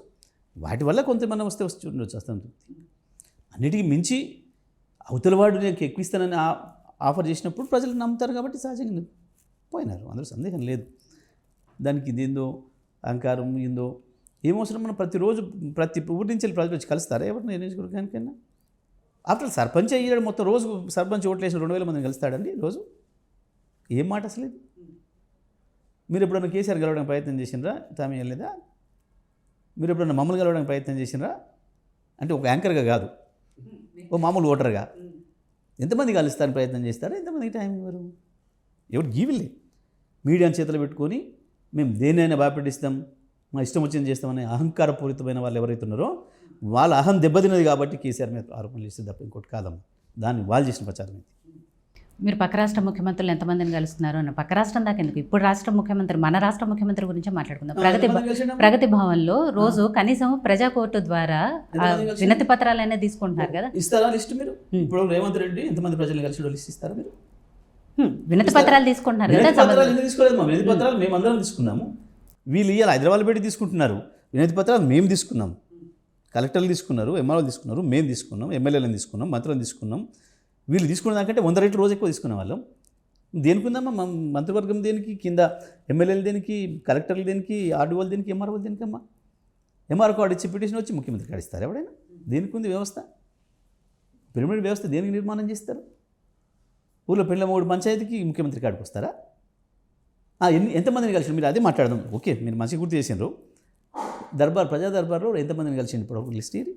ముఖ్యమంత్రి ఉన్నవాడైనా 5 నిమిషాలు నిలబడిపోతే ఇదా? అదే మీడియాకు గంటలో ఉంది, సంకలు గుద్దుకొని సంతోషపడి ఆయన ఇంకేందో కలుస్తున్నాడని చెప్పుకోవడానికి. సిగ్గుండాల మాట మాట్లాడడానికి వాడైనా మాట్లాడేవాడికి కనబడుతుంది కదా మన కళ్ళ ముందే. 5-10 మందిని కలిసి వెళ్ళిపోతే 100 రోజుల్లో ఎంతమంది? 100 మందిని కలిసిందా? 10 మందిని కలవలే. ఎవరిని కలుస్తున్నాడు? ముడుపులు ఇచ్చేటోళ్ళను తీసుకుపాడ కట్టడానికి 2 కలుస్తుంది. ఇక్కడ వసూలు చేసడానికి వాళ్ళను, కట్టి రావడానికి వాళ్ళకు కలిసిన సార్లు ఒక 40 కలిసిందా? ఎన్నిసార్లు అమ్మా ఢిల్లీ పోయి వచ్చింది? 100 రోజుల్లో 20-30 సార్లు వచ్చినట్టు ఢిల్లీ 3 రోజులకు ఒకసారి. సరే, వాళ్ళది అక్కడ పార్టీ కాబట్టి, ఢిల్లీ పార్టీ కాబట్టి తప్పదు. వాళ్ళు ఇక్కడ ప్రజలు జాతీయ పార్టీ. ఇక్కడ ప్రజలా గెలిపించింది? అక్కడ ప్రజల ఏం పరిపాలన చేసింది? 100 రోజుల్లో 30 సార్లు ఢిల్లీలోనే ఉంటే 60 రోజులు ఏం పరిపాలన చేసిరమ్మా? కలిసిరా మందిని? ఈ బూటం మాటలు తప్ప. కేటీఆర్ గారు అహంకారం లేదు అంటున్నారు. ఆయన చాలా ఇంటర్వ్యూల్లో ఈడీ గురించి వచ్చినప్పుడు, కవిత గారి లిక్కర్ స్కామ్ గురించి వచ్చినప్పుడు ఈడీ, మోడీ, బోడీ ఎవరు వచ్చి ఏం చేసుకుంటారో చేసుకోండి అని మాట్లాడారు. నేనే మాట్లాడే మొదలు ఫస్ట్ నేనే మాట్లాడాను. ఏం చేశారు అర్థమైంది కదా? ఇలా అరెస్ట్ చేశారు, చేస్తారు, ఫాల్స్ కేసులు పెట్టి చేస్తారు. అంతే కదా, ఇంకా పీకేది అంత ఈజీగా? ఇంకా పీకేది ఈడీ ఫాల్స్ కేసులు పెట్టి కవిత సుప్రీంకోర్టుతో సహా ఇంటర్నేషనల్ సమాజం ముట్టుకుంటుంది. 2 సంవత్సరాలు ముట్టుకోలేదు. అసలు ఆరోపణ చేసినాడు వాడు. కేసు అంటే ఏదైనా ఎప్పుడైనా మొట్టమొదలు మీ దగ్గర ఏమైనా మీకు ఏమైనా ఇబ్బంది జరిగితే, మీకు ఏమైనా హర్ట్ అయితే మీరు వచ్చి కేసు పెడతారు, లేదా ఒక విచారణలో దొరికితే ఎవరన్నా కేసు వస్తుంది. కానీ ఒక బీజేపీ ఎంపీ అనేటువంటి ఆరోపణ చేసిన తర్వాత 3 నెలల తర్వాత విచారణ మొదలుపెట్టి కేసు తయారు చేసినట్టు దాని అర్థమైందమ్మా. బీజేపీ ఆఫీస్లో తయారు చేసి ఒక కుక్కుడప్ స్టోరీని తీసుకొచ్చి పెట్టి ఎవరి కొరకు పెట్టిన అర్థమైంది కదా ప్రపంచానికి అంతా. ఇప్పుడు దాంట్లోనే కాంగ్రెస్ పార్టీ డ్యూయల్ రోల్ అయిందమ్మా. కేజ్రీవాల్ అరెస్టు వ్యతిరేకంగా రాహుల్ గాంధీ, ఖర్గేతో సహా, సోనియాతో సహా దీక్షలు చేస్తారు, నిరసన ర్యాలీలు చేస్తారు. అదే కేసులో ఉన్న ఇంకో అక్యూజ్డ్ నిజమేనంటే ఏందన్నట్టు దీన్ని ఏమనాలి? కేసు ఫాల్స్ కేసా, నిజం కేసా, ఏమనాలి? ఇప్పుడు కాంగ్రెస్ పార్టీ వైఖరింది. కేజ్రీవాల్ చేయలేదు కానీ సింపుల్ అండి. మీరు ఇక్కడ మీడియా పర్సన్స్గా మీరు వాస్తవాలు మాట్లాడాలి, వాస్తవాలు చెప్పాలి. డెఫినెట్గా కాంగ్రెస్ పార్టీ డ్యూయల్ రోల్ ఏంటి? ఇవాళ రాహుల్ గాంధీ చెప్పేది నిజమా, ఇక్కడ రేవంత్ రెడ్డి చెప్పేది నిజమా? ఏది నిజం? అదే నేను అడుగుతున్నాను. వాళ్ళని అడగాలి, కేసీఆర్ గారు మీరు వాళ్ళని అడగాలి. ఈ ప్రశ్న మీరు వాళ్ళని అడుగుతాను. నేను మిమ్మల్ని అడిగేది మమ్మల్ని కాదు కదా. నేను మిమ్మల్ని అడిగే క్వశ్చన్ అది వేరు. నేను అది వాళ్ళని అడుగుతాను. కేసీఆర్ గారు కవితను అరెస్ట్ చేసినప్పుడు ఎక్కడ కూడా బయటకు వచ్చి మాట్లాడలేదు. కానీ అరవింద్ కేజ్రీవాల్ని అరెస్ట్ చేయగానే బయటకు వచ్చి దీన్ని మాట్లాడదాం. ఎట్లా? ఈ కూతురు కాబట్టి అన్నట్టు ఏదో మాట్లాడతారు. తప్పకుండా జాతీయ నాయకుడిగా ఆయన గురించి వచ్చినప్పుడు మాట్లాడాల్సిన బాధ్యత ఉంది, మాట్లాడిండు. అంటే కవిత లోబడి వాళ్ళు ఉందా కేసీఆర్కి? ఏందన్నట్టు కూతురు తప్పు చేస్తున్నా ఆయన ఒప్పుకున్నట్టే కదా అంటారు కదా. ఈడియట్స్ మాట్లాడతారు అన్నమాట. Only idiots can say like that. Only idiots can say like that. బుద్ధినవాడు ఎవడు మాట్లాడు. కూతురు గురించి ఆలోచించలే ఆయన, దేశం గురించి ఆలోచించిండు. ఆనాడే చెప్పిండు, కేజ్రీవాల్ మీద పెడుతున్నాడే చెప్పిండు. ఇవాళ చెప్పలే. ఈవెన్ రాహుల్ గాంధీని, సోనియాని అరెస్ట్ చేస్తున్నాడు కూడా ఖండించిండు కేసీఆర్. కాంగ్రెస్కు బుద్ధి లేని కాంగ్రెస్, కానీ ఆయన ఎప్పుడు కూడా ఒక పద్ధతిలో ఉన్నాడు. రాహుల్ గురించి వాడోడో పనికిమాల మాటలు మాట్లాడితే కూడా బీజేపీ ముఖ్యమంత్రి మొట్టమొదటి ఖండించింది నేను. కాంగ్రెస్ వాడికి ఎవరికి దమ్ము లేదు. రాహుల్ గాంధీని అరెస్ట్ చేస్తానికి చుట్టూ పెట్టేస్తున్నారు అని ఏర్పాట్లు చేస్తున్నారు అప్పుడు ఫస్ట్ ఖండించింది కూడా కేసీఆరే. ఈ విధవులు కాదు. ఆయన ఎప్పుడు కూడా డెమోక్రాట్గానే ఉన్నాడు. ఎందుకు బిడ్డను అరెస్ట్ చేస్తారా లేదు, బుద్ధి లేని మాట అది. కవిత అరెస్ట్ విషయంలో సరే బీజేపీ వాంటెడ్లీ చేస్తుంది అంటున్నారు. నెక్స్ట్ ఏం జరగబోతుంది అంటే ఎలక్షన్ల కోసము బీజేపీ బీఆర్ఎస్ కలిసి ఆడుతున్నారు. అందరూ నిర్దోషులను కొట్టేస్తారని ఏమి జరగదు. కేసు ఏమైనా ఉంటే కదా కూడా స్టోరీ. కేవలం ఎలక్షన్లకు ఇక్కడ కేసీఆర్ను బదనం చేయాలి, అక్కడ కేజ్రీవాల్ లోపల బంధించాలన్న దుర్మార్గమైన ఆలోచనతో చేసింది తప్ప ఇంకోటి కాదు. అది ప్రపంచానికి అంతా తెలుసమ్మా. పెట్టేవాడికి కూడా తెలుసమ్మా. కేసు పెట్టడానికి వచ్చిన అధికారులకు కూడా తెలుసు, పట్టుకుపోవడానికి వచ్చిన అధికారులు కూడా పాపం అదే మాట చెప్పినారు. మేమేం చేస్తామండి దీంట్లో పైనుంచి ఆదేశాలు తప్ప మా దగ్గరే ఉంటాయి అని. అంతే సింపుల్. బీజేపీ ఆఫీసులో ఏం తయారైతే ఆ కేసులు అవుతున్నాయి. సింపుల్ అది, దానికి పెద్ద ఎవడు. సేమ్ ఇక్కడ బీఆర్ఎస్ ఆఫీస్లో ఏం జరుగుతున్నాయి కూడా అదే జరుగుతుందా? ఫోన్ ట్యాపింగ్ విషయంలో ఏం జరిగింది? అసలు ఫోన్ ట్యాపింగ్ ఇక్కడ అయితే కదా ఏదన్నా మరి ఎందుకు ఇంతమంది అరెస్ట్ అయ్యారు? చెప్పాలి వాళ్ళే. వాళ్ళందరూ అదే కదా చెప్తున్నారు. పనికిమాల స్టోరీ. కావాలని చెప్పి ఎన్నికల కొరకు కేసీఆర్ని బదనం చేయడం కొరకు తయారు చేశారు తప్ప ఎక్కడ ఏం లేదన్నమాట. తీయండి ఆ రిమాండ్ రిపోర్ట్లో ఏముందో. ఇచ్చారు కదా కన్ఫెషన్స్, ఏముంది అందులో? వస్తాయి కదా వాస్తవాలు బయటకు వస్తాయని అంటున్నారా? అసలు ఏ ఆధారంతో ఎవరైనా కంప్లైంట్ ఇచ్చారా? మా ఫోన్ ట్యాప్ చేసిరని ఎవరైనా కంప్లైంట్ ఇచ్చిందా అసలు? చెప్తున్నారు కదా ఇప్పుడు అందరు. రఘునందన్ గారు ఎప్పుడు సరే ఫోన్ ట్యాపింగ్ వ్యవహారం బయటకు పెట్టిస్తున్నారు, ఇప్పుడు పెట్టిస్తున్నారు. ఎందుకంటే ఆధారాలు లేవు. రేవంత్ రెడ్డి గారు గతం నుంచే చెప్పారు ఆధారాలు లేవమ్మా, ఆధారాలు లేవు. రేవంత్ రెడ్డి నా చేసిన అప్లికేషన్ ఇచ్చాడు ఎక్కడ? లేదు కదా.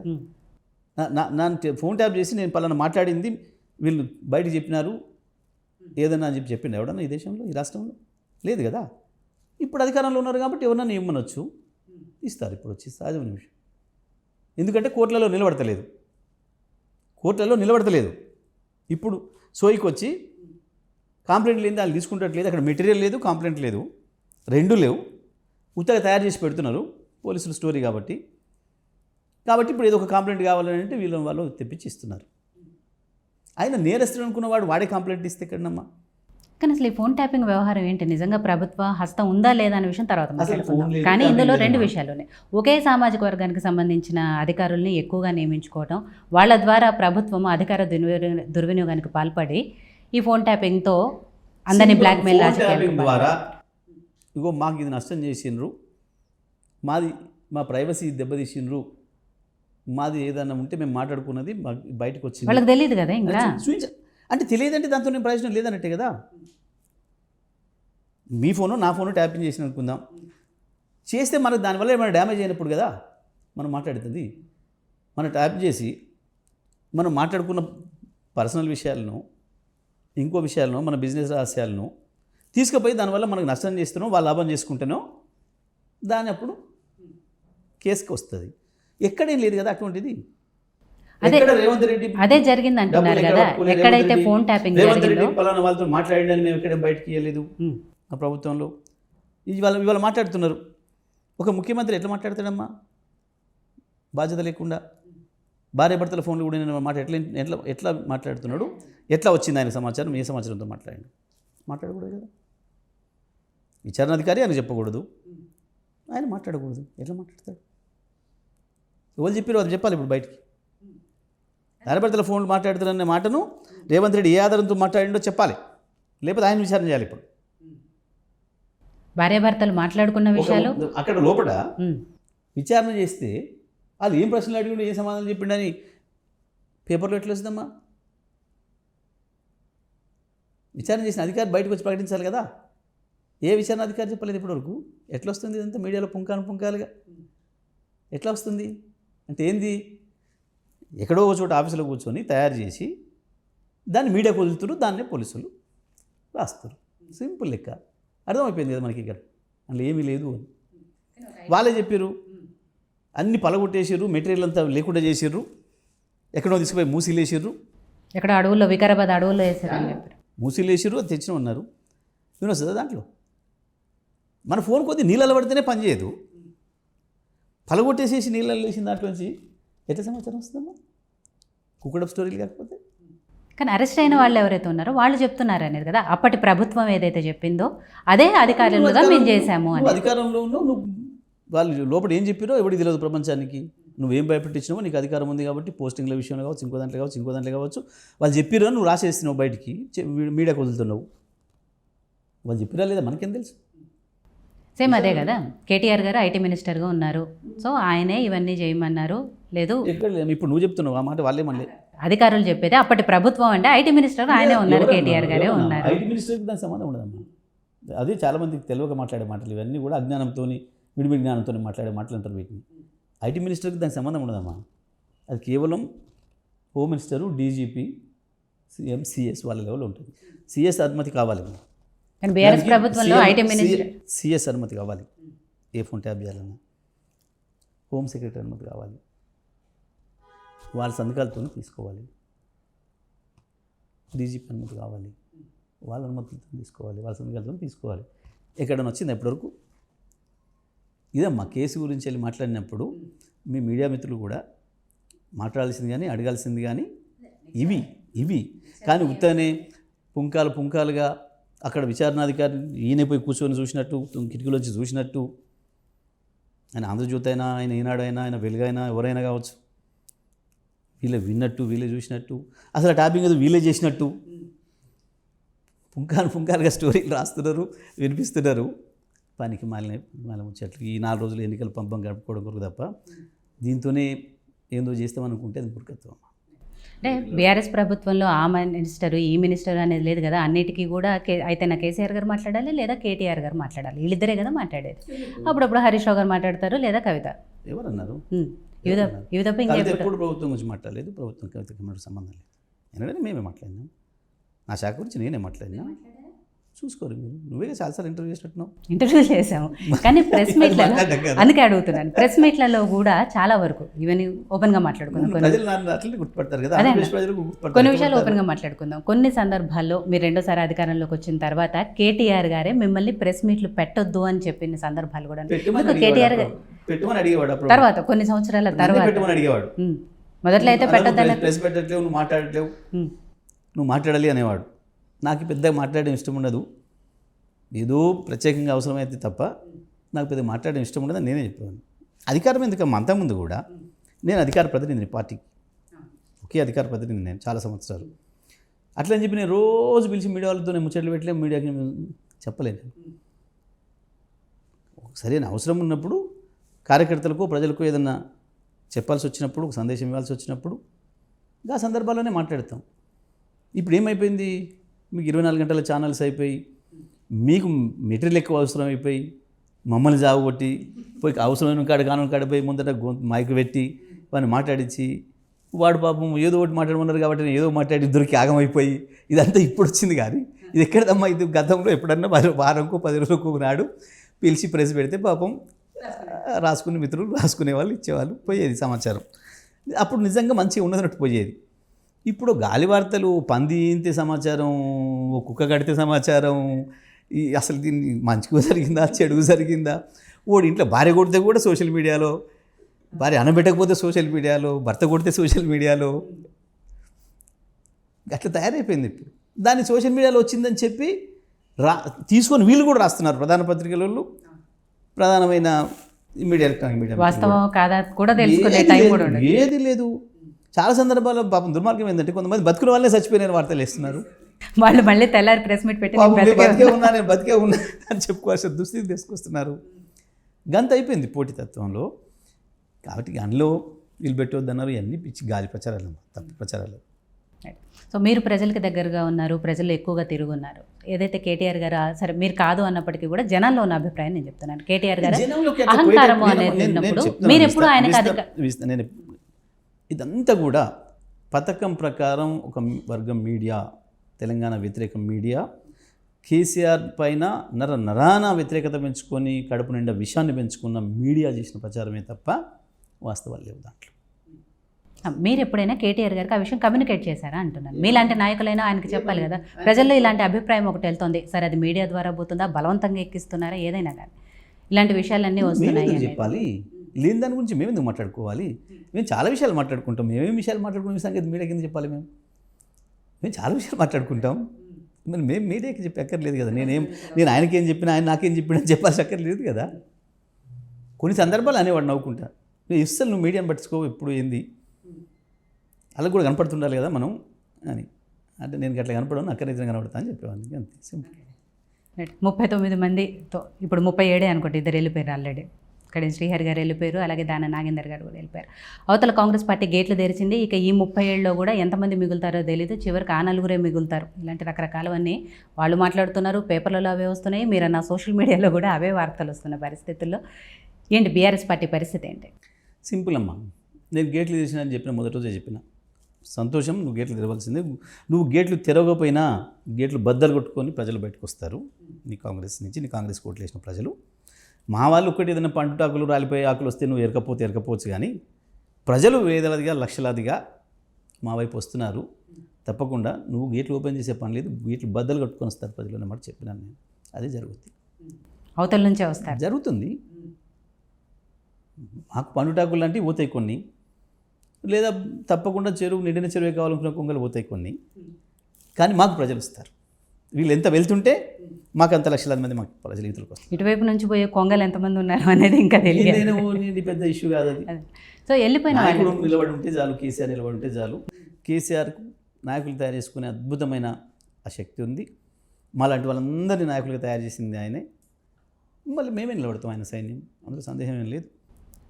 అక్కడి కొరకు వచ్చిన వాళ్ళు అక్కడ తిన్నాక పోతారు, అధికారం కొరకు వచ్చిన వాళ్ళు అధికారం లేదు కాబట్టి పోతారు, అవసరాలకు వచ్చిన వాళ్ళు అవసరం తీరినప్పుడు పోతారు. పెద్ద అది పట్టింపే కాదమ్మా, అది ఏ పార్టీకి పట్టింపు కాదు, మాకు అసలే కాదు. ఇంకా బ్రహ్మాండంగా 2001లో ఒక్కడిగా బయలుదేరి వచ్చి నిర్మాణం చేయలేదు అద్భుతంగా. ఇవాళ బ్రహ్మాండమైన నాయకత్వాన్ని తయారు చేసే శక్తి అని కాడ ఉంది. ప్రజలు తను ఎంటున్నప్పుడు ఎవరిని పెట్టుకున్నా నాయకులు అవుతారు, అందులో ఏం సందేహం లేదు. 2014లో మేము 60 మంది గెలిచినాడు, దాదాపు 50 మంది కొత్త ఎమ్మెల్యేలు మేము అయినాం కదా. ఆ రోజు పిల్లలం ఎమ్మెల్యేలం అయిపోయినాం. ఒకసారి కేసీఆర్ అవకాశం ఇచ్చడం, బీఫామ్తో ప్రజలు మమ్మల్ని ఆదరించడం, కేసీఆర్ని ఇష్టపడే ప్రజలు మమ్మల్ని ఆదరించడం, అయిపోయినాం నాయకులు. అవ్వలేని వాళ్ళం ఇవాళ పెద్ద మాకు సమస్య కాదు. ఇంకొక రకంగా చెప్పాలంటే మా కార్యకర్తలు ఎందుకు సంతోషపడుతున్నారు బాగా, కొంచెం కసి పెంచుకొని పని ఎక్కువ చేస్తున్నారు. వెళ్ళిపోయిన వాళ్ళ గురించి సరే, చాలా మంది గురించి సంతోషపడుతున్నారు. వాళ్ళ గురించి మీరు కూడా ఒక భారంగా చూసింది న్యాయంగా ప్రజలు. అసలు మేము ఓడిపోవడంలో కారణం అది కూడా ఒకటి, కొంచెం కారణమే. తీసుకునేటప్పుడు ఆ విషయం తెలియదు. తీసుకోవడం అనేది కొంచెం మా కార్యకర్తలకు ఇష్టం లేకపోయిందనే విషయం మాకు తర్వాత అర్థమైంది. ఇప్పుడు వాళ్ళు సంతోషపడుతున్నారు, లక్షలాది మంది కార్యకర్తలు సంతోషపడుతున్నారు. కొద్దిమంది నాయకులు పోతే లక్షలాది మంది కార్యకర్తలు సంతోషపడుతున్నారు. వెళ్ళిపోయిన నాయకుల మీద బీఆర్ఎస్ నాయకులు చాలామంది కూడా సరే వాళ్ళు అక్కడ భూ కబ్జాలు చేశారు, ఇక్కడ అది చేశారు, ఇవన్నీ కాపాడుకోవడానికి అటుపోతున్నారు. నేను ఏది మాట్లాడాను అటువంటి నాకు నేను వ్యక్తిగతంగా ఎవరి గురించి మాట్లాడలేదు. మీరు కదా, అందుకే నేను అన్న బీఆర్ఎస్ నాయకులు అన్న మాట్లాడారు. ప్లస్ పార్టీలో ఉన్నప్పుడు వాళ్ళకి అనవసరమైన విషయం అమ్మ. నేను ఏమంటున్నాను, సింపుల్. వాళ్ళు ఏ పర్పస్ కొరకైతే ఇక్కడికి వచ్చిండ్రో అదే పర్పస్ కొరకు అక్కడికి వెళ్ళిపోతారు, సింపుల్. ఇంకా దాంట్లో వేరే లాజిక్ అవసరం లేదమ్మా. ఇంకా నా దృష్టిలో గంతే తప్ప ఇంకా నీ దీనికి ఇది వచ్చి దానికి వచ్చినాడే తెలియదా మనకి. వాళ్ళు ఏమైనా త్యాగం చేద్దామని వచ్చిండ్రా? వాళ్ళు త్యాగం చేసి జీవితాలను అర్పించి ఏమైనా పని చేద్దామని వచ్చిండ్రా? ప్రజల సేవ చేద్దామని వచ్చిండ్రా? అధికారం కోసమే వచ్చారు. ఎందుకంటే నేను ఎందుకంటానంటే కేశవరావు గారి గురించి మాట్లాడుతున్నప్పుడు ఆయనకి పార్టీలో మంచి నేను వ్యక్తుల గురించి నేను మిమ్మల్ని అనట్లేదు, మాట్లాడడం వాళ్ళ గురించి ఎవరిమైనా గంతే. ఎవరు అతిథులు గారు ఒక ఆయన నీ సూత్రాలు చెప్పని, ఇంకో ఆయన ఇంకోటి చెప్పని, ఎవరు పోయినా గంతే. దాంట్లో ఎవరికి ఏం ఎక్స్క్యూజ్ లేదు, ఎవరికి ఏం ఏది ఉండదు. కారణం ఒకటే స్పష్టం, క్లియర్. అంటే బయట డిస్కషన్స్ ఎంతవరకు నడుస్తున్నాయంటే బీఆర్ఎస్ పార్టీ గతంలో కాంగ్రెస్ పార్టీని విలీనం చేసుకుంది. ఎప్పుడైతే తెలంగాణ ఇస్తే టీఆర్ఎస్ పార్టీని, అప్పటి టీఆర్ఎస్ పార్టీని కాంగ్రెస్ పార్టీలో విలీనం చేస్తామన్న ఆ పార్టీ తర్వాత కాంగ్రెస్ పార్టీని విలీనం చేసుకునే స్థాయికి వచ్చింది రాష్ట్రంలో. అలాంటిది ఇప్పుడు మళ్ళీ బీఆర్ఎస్ పార్టీనే కాంగ్రెస్ పార్టీలో విలీనం చేసుకునే స్థాయికి వస్తుంది, అంతమంది ఎమ్మెల్యేలు వెళ్ళిపోతారు అనేది ఆ పరిస్థితి ఉందా బీఆర్ఎస్ పార్టీ? ఉన్నది అని వాళ్ళు రాసుకుంటున్నారు, కానీ లేదు, అటువంటి జరిగే పరిస్థితి ఏం లేదు. అట్లా లేరు మా ఎమ్మెల్యేలు కూడా. ఎవరు చూస్తున్నారు మీరు, చాలామంది మీద ఉరికనే రాస్తున్నారు. ఇక్కడ మాత్రం కూర్చొని ఉండగానే బయట వార్తలు వస్తున్నాయి, సోషల్ మీడియాలో పెట్టేస్తున్నారు, ఈయన పోతున్నాడు ఆయన పోతున్నాడు అని చెప్పి. అంటే చాలా గాలి వార్తలు పుట్టిస్తున్నారు. ప్రభుత్వం నుంచే, ప్రభుత్వం అధికార పార్టీ నుంచి చాలా అట్లాంటి లీకేజీలు మీడియా వాళ్ళకి ఇచ్చుడు, మాట్లాడిచ్చుడు, రాపిచ్చుడు చేస్తున్నారు. ఇదంతా గేమ్లో భాగమమ్మా, సింపుల్ ఏం లేదు. ఎంత పార్ట్ ఆఫ్ ద గేమ్ పాలిటిక్స్లో నడుస్తూనే ఉంటాయి. సో పార్లమెంట్ ఎలక్షన్స్లో బీఆర్ఎస్ పార్టీకి సంబంధించి 1-2 స్థానాలు వచ్చినా కూడా గ్రేటే అని సర్వేలు చెప్తున్నాయి. అటు అధికార పార్టీ కాంగ్రెస్ లేకపోతే బీజేపీ కూడా అవే చెప్తున్నాయి. నిజంగా బీఆర్ఎస్ పార్టీ పరిస్థితి ఏంటి? ఎన్ని సీట్లు గెలుచుకుంటారు వస్తేనే గ్రేట్ అని అంటున్నారు కదా, రైట్. అంతకంటే 2-3 తెచ్చుకొని ఇంకా గ్రేట్ నిలబడతాం. సో నల్గొండలో పార్లమెంట్కి సంబంధించి కంచెల కృష్ణారెడ్డి గారికి టికెట్ ఇచ్చారు, ఆయన ప్రచారం కూడా చేసుకుంటున్నారు. కాబట్టి మీ నల్గొండకి సంబంధించిన సూర్యాపేట ఇవన్నీ కూడా మీ బాధ్యత కూడా ఉంటుంది కాబట్టి ఆ వర్క్స్ మీరు ఎలా చేస్తున్నారు? తప్పకుండా నిన్ననే కేటీఆర్ గారిని తీసుకుపోయి మేము నియోజకవర్గ సమావేశం పెట్టుకున్నాం, పార్లమెంట్ నియోజకవర్గ సమావేశం. రేపు ఎల్లుండిలో మళ్ళీ శాసనసభ నియోజకవర్గ స్థాయి సమావేశాలు చేసుకుంటున్నాం. మేము ఒక పద్ధతి ప్రకారం ప్రచారం చేసుకుంటాం. అదొకటే కాదు, రేపు భువనగిరి కూడా ఉంది, భువనగిరి పార్లమెంట్కి కూడా రేపు అక్కడ కూడా కార్యకర్తల సమావేశాన్ని పెట్టుకున్నాం, అక్కడ కూడా చేసుకుంటాం, కార్యక్రమాలు చేసుకుంటూ పోతాం. మాకు ఎన్నికల్లో ఏ పద్ధతిలో అవలంబించాలో ఆ పద్ధతిలో అవలంబిస్తాము. డెఫినెట్గా. బీఆర్ఎస్ పార్టీ పైకి గంభీరంగా కనిపిస్తున్నప్పటికీ లోపల మాత్రం చాలా విషయాల్లో సతమతమవుతుంది. ఒకవైపు వెళ్ళిపోయే నాయకులు, ఇంకోవైపు కవిత లిక్కర్ స్కామ్, ఇంకోవైపు ఫోన్ ట్యాపింగ్ అంశము, ఇలాంటి విషయాలన్నీ మీకు కూడా ఆడతలేదు మీడియా వాళ్ళకి, కానీ మేము చాలా నిమ్మలంగా ఉన్నాం. మీరు మాత్రం ప్రశాంతంగా చాలా నిమ్మలంగా ఉన్నాం. కేసీఆర్ గారు కానీ మేము కానీ వీటన్నిటిని చూస్తూ నవ్వుకుంటున్నాం మేము. మీ ఆడటం అంతా మీడియా వాళ్ళ ఆడటము, బయట కేసీఆర్ గారు అంత నిమ్మలంగా ఉన్నా కష్టమే. అవతల పార్టీ వాళ్ళ ఆడటము, ఇవన్నీ చూసి ఎందుకంటున్నానంటే మళ్ళీ దీనికి కూడా మీరు అహంకారమో గర్వమో అంటారేమో, ఏమైనా అనుకోరేయండి, మాకేం బాధ లేదు. మేము అన్నీ చూసి వచ్చిన అనుభవంతో, కొత్త కాదు కదమ్మా మాకు, కొత్త కాదు కదా. పార్టీ పెట్టినాడే మగల కొట్టింది పుబ్బల పోతుంది అని మాట్లాడిన మాటలు, ఈ ఎన్నికలతో అయిపోయింది పని, ఆ ఎన్నికలతో అయిపోయింది పని, అయిపోయింది మేము ఇలా 10 మందిని కొనేసుకున్నాం, అయిపోయింది పని, కొత్త కాదు కదా మాకు. గతంలోనే 10 మంది శాసనసభ్యులను తీసుకున్నారు, గతంలోనే పార్టీని మొత్తం చీల్చే ప్రయత్నం చేశారు. రకరకాల ఎన్ని ప్రయోగాలు జరగాలనో రాజకీయాలలో మా మీద టీఆర్ఎస్ పార్టీని డిసెక్షన్ చేసిరమ్మా. ఒక మాటలు చెప్పాలంటే డిసెక్షన్ చేసిరు. అయినా మళ్ళీ లేచి వచ్చినాం ఫినిక్స్ పక్షిలాగా. కాబట్టి మాకు ఇవన్నీ పెద్ద గందరగోళం ఏం లేదు, ఊపిరి సల్పని పనులు ఏం లేదు. మేమేం చేయాలి, మేము ఇక్కడ ఎట్టు నడవాలి అనే మా దృష్టి అంతా ప్రజల వైపు ఉంది. చలో నేను తీసుకున్నాం, ప్రజల ఇష్యూ తీసుకున్నాం. కేసీఆర్ గారు వచ్చిండ్రు, ఒకటే దెబ్బకు ప్రభుత్వానికి కొనుక్కు పుట్టింది. ఇక్కడ సాగర్లో నీళ్ళు వదిలిండ్రు, అక్కడ కాళేశ్వరం నీళ్ళు ఎత్తిపోసిర్రు. అర్థమైపోతుంది కేసీఆర్ బయటకు వెళ్తే ఏమైంది అని. వాళ్ళే కోరుకుంటారు, న్యాయంగా రావదని కోరుకోవాలి వాళ్ళు. కానీ పాపం వాళ్ళు ఎందుకు కోరుకుంటారు, తెలివి తక్కువగా అన్నిట్లు చేసినట్టు. ఏ సమయానికి ఏం చేయాలనో కేసీఆర్ గారికి బాగా తెలుసు. ఆయనకు సరిపోయే సమర్థవంతమైన నాయకత్వం ఉంది, ఆయన చేతి కింద బ్రహ్మాండంగా ఆయన నిర్మించుకున్న యంత్రాంగం ఉంది. ఆయన కొరకు ప్రాణం ఇచ్చే కార్యకర్తలు లక్షలాది మందిగా ఉన్నారు డెఫినెట్గా. కాబట్టి ఈ బయట జరుగుతున్నదంతా కూడా అందులో ఏముందో మాకు తెలుసు, అందులో ఎసెన్స్ ఏందో బాగా. ఒకటే మాట మన నేను శాసనసభలో చెప్పిన, ఏం ధైర్యంతో చెప్తానమ్మా, నేను ఏం ధైర్యంతో చెప్తాను, నేను తడబడి చెప్పలే, లేదు వాడేవాడు అనలే, నేనే చెప్పిన ముందు. వీళ్ళు 10 ఏళ్ళు బయట కుక్కలాగా అరుస్తుంటే నేను పట్టించుకోలేదు వీళ్ళను. కానీ వాళ్ళు కరెక్ట్ వేదిక మీద దొరికిరు, అందుకే నేను వాళ్ళు చెప్తున్నా. నేను ఎప్పుడు రియాక్ట్ కాలే వాళ్ళతో. 10 ఏళ్ళలో వాళ్ళు ఎన్ని వాగిన అక్కడ రోడ్ల మీద వాగినని కరెక్ట్ శాసనసభ వేదికనే దొరికిరు కాబట్టి నేను చెప్పాలని చెప్తాను, చేసుకోండి అని చెప్పిన. నాకు అది తెలుసు. అందుకే నాకు ఎందుకు విచారణ కమిటీ వస్తుంది, ఇంకోటి వస్తుంది, నాకు ఎందుకు ఆందోళన ఉంటుంది. నేను నవ్వుకుంటాను తప్ప కుప్పిగంతలు అనుకొని పట్టింది. అట్లా కేసీఆర్ గారు కూడా అన్నీ తెలుసు ఆయనకు. కాబట్టి మేము బయట జరిగే ప్రచారాలు ఇవన్నీ మాకు ఏమి, అసలు మేము ఒక సెకండ్ కూడా వాటి వైపు ఆలోచన చేయం. మా పని ఏందో మేము ఆలోచన చేసుకుంటాం. బీజేపీ 400 పైన స్థానాలతో కేంద్రంలో 3వ అధికారంలోకి వస్తామని చెప్తున్నారు. అండ్ ఇక్కడ రాష్ట్రంలో కూడా కాంగ్రెస్ పార్టీ అధికారంలో ఉంది. కాబట్టి నెక్స్ట్ రాబోయే ఎలక్షన్స్ అటు బీజేపీ ఇటు కాంగ్రెస్ మధ్య ఉంటుంది. ఇక బీఆర్ఎస్ అనేది ప్రాంతీయ పార్టీ అసలు ఉండదు అనే దానికి ఏం చెప్తారు సమాధానం? దేశంలో చాలా చోట్ల ఇట్లే మాట్లాడారు. అన్ని చోట్ల ప్రాంతీయ పార్టీలు ఉన్నాయి, నిలబడ్డాయి. అధికారం లేకుండా కూడా మనం చూస్తున్నాం. బీహార్ కావచ్చు, ఉత్తరప్రదేశ్ కావచ్చు, ఒకవైపు బెంగాల్ కావచ్చు, ఒకవైపు ఒరిస్సా కావచ్చు, ఒకవైపు తమిళనాడు కావచ్చు, అంతటి కూడా నిలబడుతూనే ఉన్నాయి, ఉంటూనే ఉన్నాయి, అంతటి కూడా ఉన్నాయి. పెద్ద ఇబ్బంది ఏం లేదు. ఇక్కడ మేము ఇంకా నేను మళ్ళీ చెప్పినట్టు, మీకు ఇంతకుముందు చెప్పినట్టు టీఆర్ఎస్ పార్టీగా మేము ఎన్ని ఎదుర్కొని వచ్చిన వాళ్ళం కదమ్మా, ఎన్ని ఎదుర్కొని తట్టుకొని లేచి వచ్చిన వాళ్ళం కదా. మమ్మల్ని ఏం చేయగలుగుతారు వీళ్ళు? ఎవరు కేసీఆర్కి ఎదురు గీనా అని చెప్పగలను చూపించి ఇప్పుడు నేను వచ్చిండు, పాపం ఏదో పార్టీ పెట్టుకుంది, సరే ఎట్లా వచ్చిండో ఎట్లా ఇచ్చుకున్నా మనకు తెలుసు. వాళ్ళ నాయకులే 25 కోట్లు ఇచ్చుకొని కొచ్చుకుండాను ఒక ఆయన, చంద్రబాబు పైరు వచ్చిండను ఒక ఆయన, రకరకాలుగా మాట్లాడిరు ఆయన మీద. ఇవాళ ఆయన చుట్టూ తిరుగుతున్న మంత్రులైన వాళ్ళే మాట్లాడిన వాళ్ళు. ఆయన పరిపాలన ఎందుకు తేలిపోయింది 100 రోజుల్లో. ఇంకా అదే పద్ధతుల్లో అవతల వాళ్ళని తిట్టి నడుపుకుంటా అనుకుంటున్నాడు. కానీ నడవదు కదా, 5 ఏళ్ళు తిట్టలేవు కదా. అయిపోయింది నీ హనీమూన్, వచ్చిపోయింది. 100 రోజులు అడిగిన సమయం 100 రోజులు కూడా ఇచ్చింది, అయిపోయింది. ఇక అయిపోయింది, ఇప్పుడు కౌంటౌన్ మొదలవుతుంది. అంటే 10 ఏళ్లలో మీరు చేయలేనివి 100 ఏళ్లలో వాళ్ళు ఎట్లా చేస్తారు? నేను 100 రోజుల్లో మేమేమన్నాము, నీ కార్యాచరణ ఏందో చెప్పాలి. నువ్వు చెప్పినే నువ్వు చెప్పని మేము అడుగుతలే. మొత్తం మహిళలు 2500 కావచ్చు, ఇంకోటి కావచ్చు, ఇవన్నీ తెల్లారి చేయమని మేము చెప్తలేదు. నువ్వు ఏదేదైతే 9వ తారీఖు నాడు, డిసెంబర్ 9 నాడు ఇస్తామని చెప్పినావో అవి ఇవ్వని ప్రజలు అడుగుతున్నారమ్మా. ప్రజల హక్కు కదమ్మా. నువ్వు ఇచ్చిన హామీని నమ్మి ప్రజలు నీకు ఓటేసారు, నువ్వు ప్రజలకు బాకీ పడ్డావు. ప్రజలకు కాయిదా రాసిచ్చినావు, బాకీ పడ్డావు. నీ ఇంటి మీద కూర్చుంటారు కదా వచ్చి. వాళ్ళను పట్టించుకున్నప్పుడు ప్రతిపక్షంగా మా బాధ్యతగా వాళ్ళకి సపోర్ట్గా రావడం. ఇంతే కదమ్మా, ఏముంటుంది పాలిటిక్స్లో. నేను ఇద్దరం మేనిఫెస్టోలు ఇచ్చినావు, నీ మేనిఫెస్టో నమ్మి నీకు ఓట్లు వేసిండ్రు అంటే నువ్వు వాళ్ళ కాడ బాకీ తెచ్చుకున్నావు, నువ్వు బాకీ పడ్డావు. నీ బాకీ గురించి ప్రజలు వచ్చి అడుగుతున్నారు. వాళ్ళు నువ్వు అది లెక్క పెట్టకుండా నువ్వు పోతానంటే ప్రతిపక్షంగా మేము ప్రజలకు కాపలాదారుగా రావాలి, సహాయంగా రావాలి. అట్లే వస్తున్నాం మేము. అంతే ఇప్పుడు జరుగుతుంది అదే.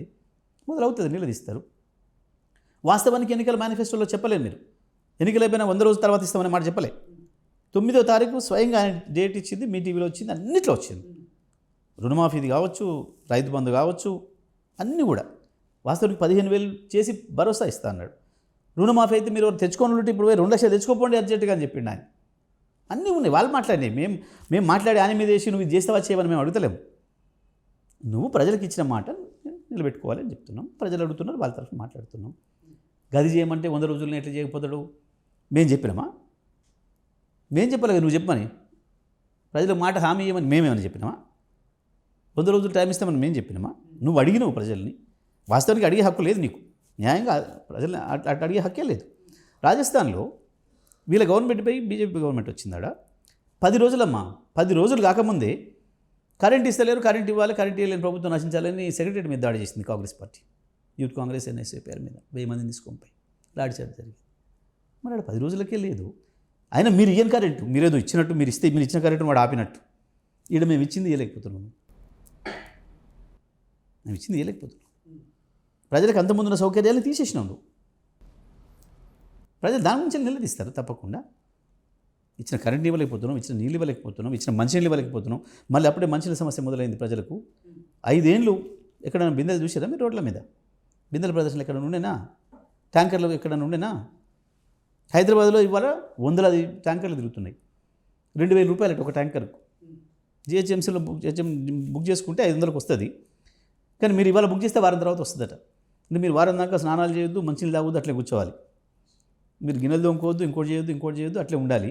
వారం తర్వాత మీకు ట్యాంకర్ వస్తుందంటే కూర్చోవాలి. ఏం చేస్తారు మీరు? తప్పని పరిస్థితులలో 4 పైసలు ఎక్కువైనా ఎక్కడ దొరుకుతుందని చూస్తారు.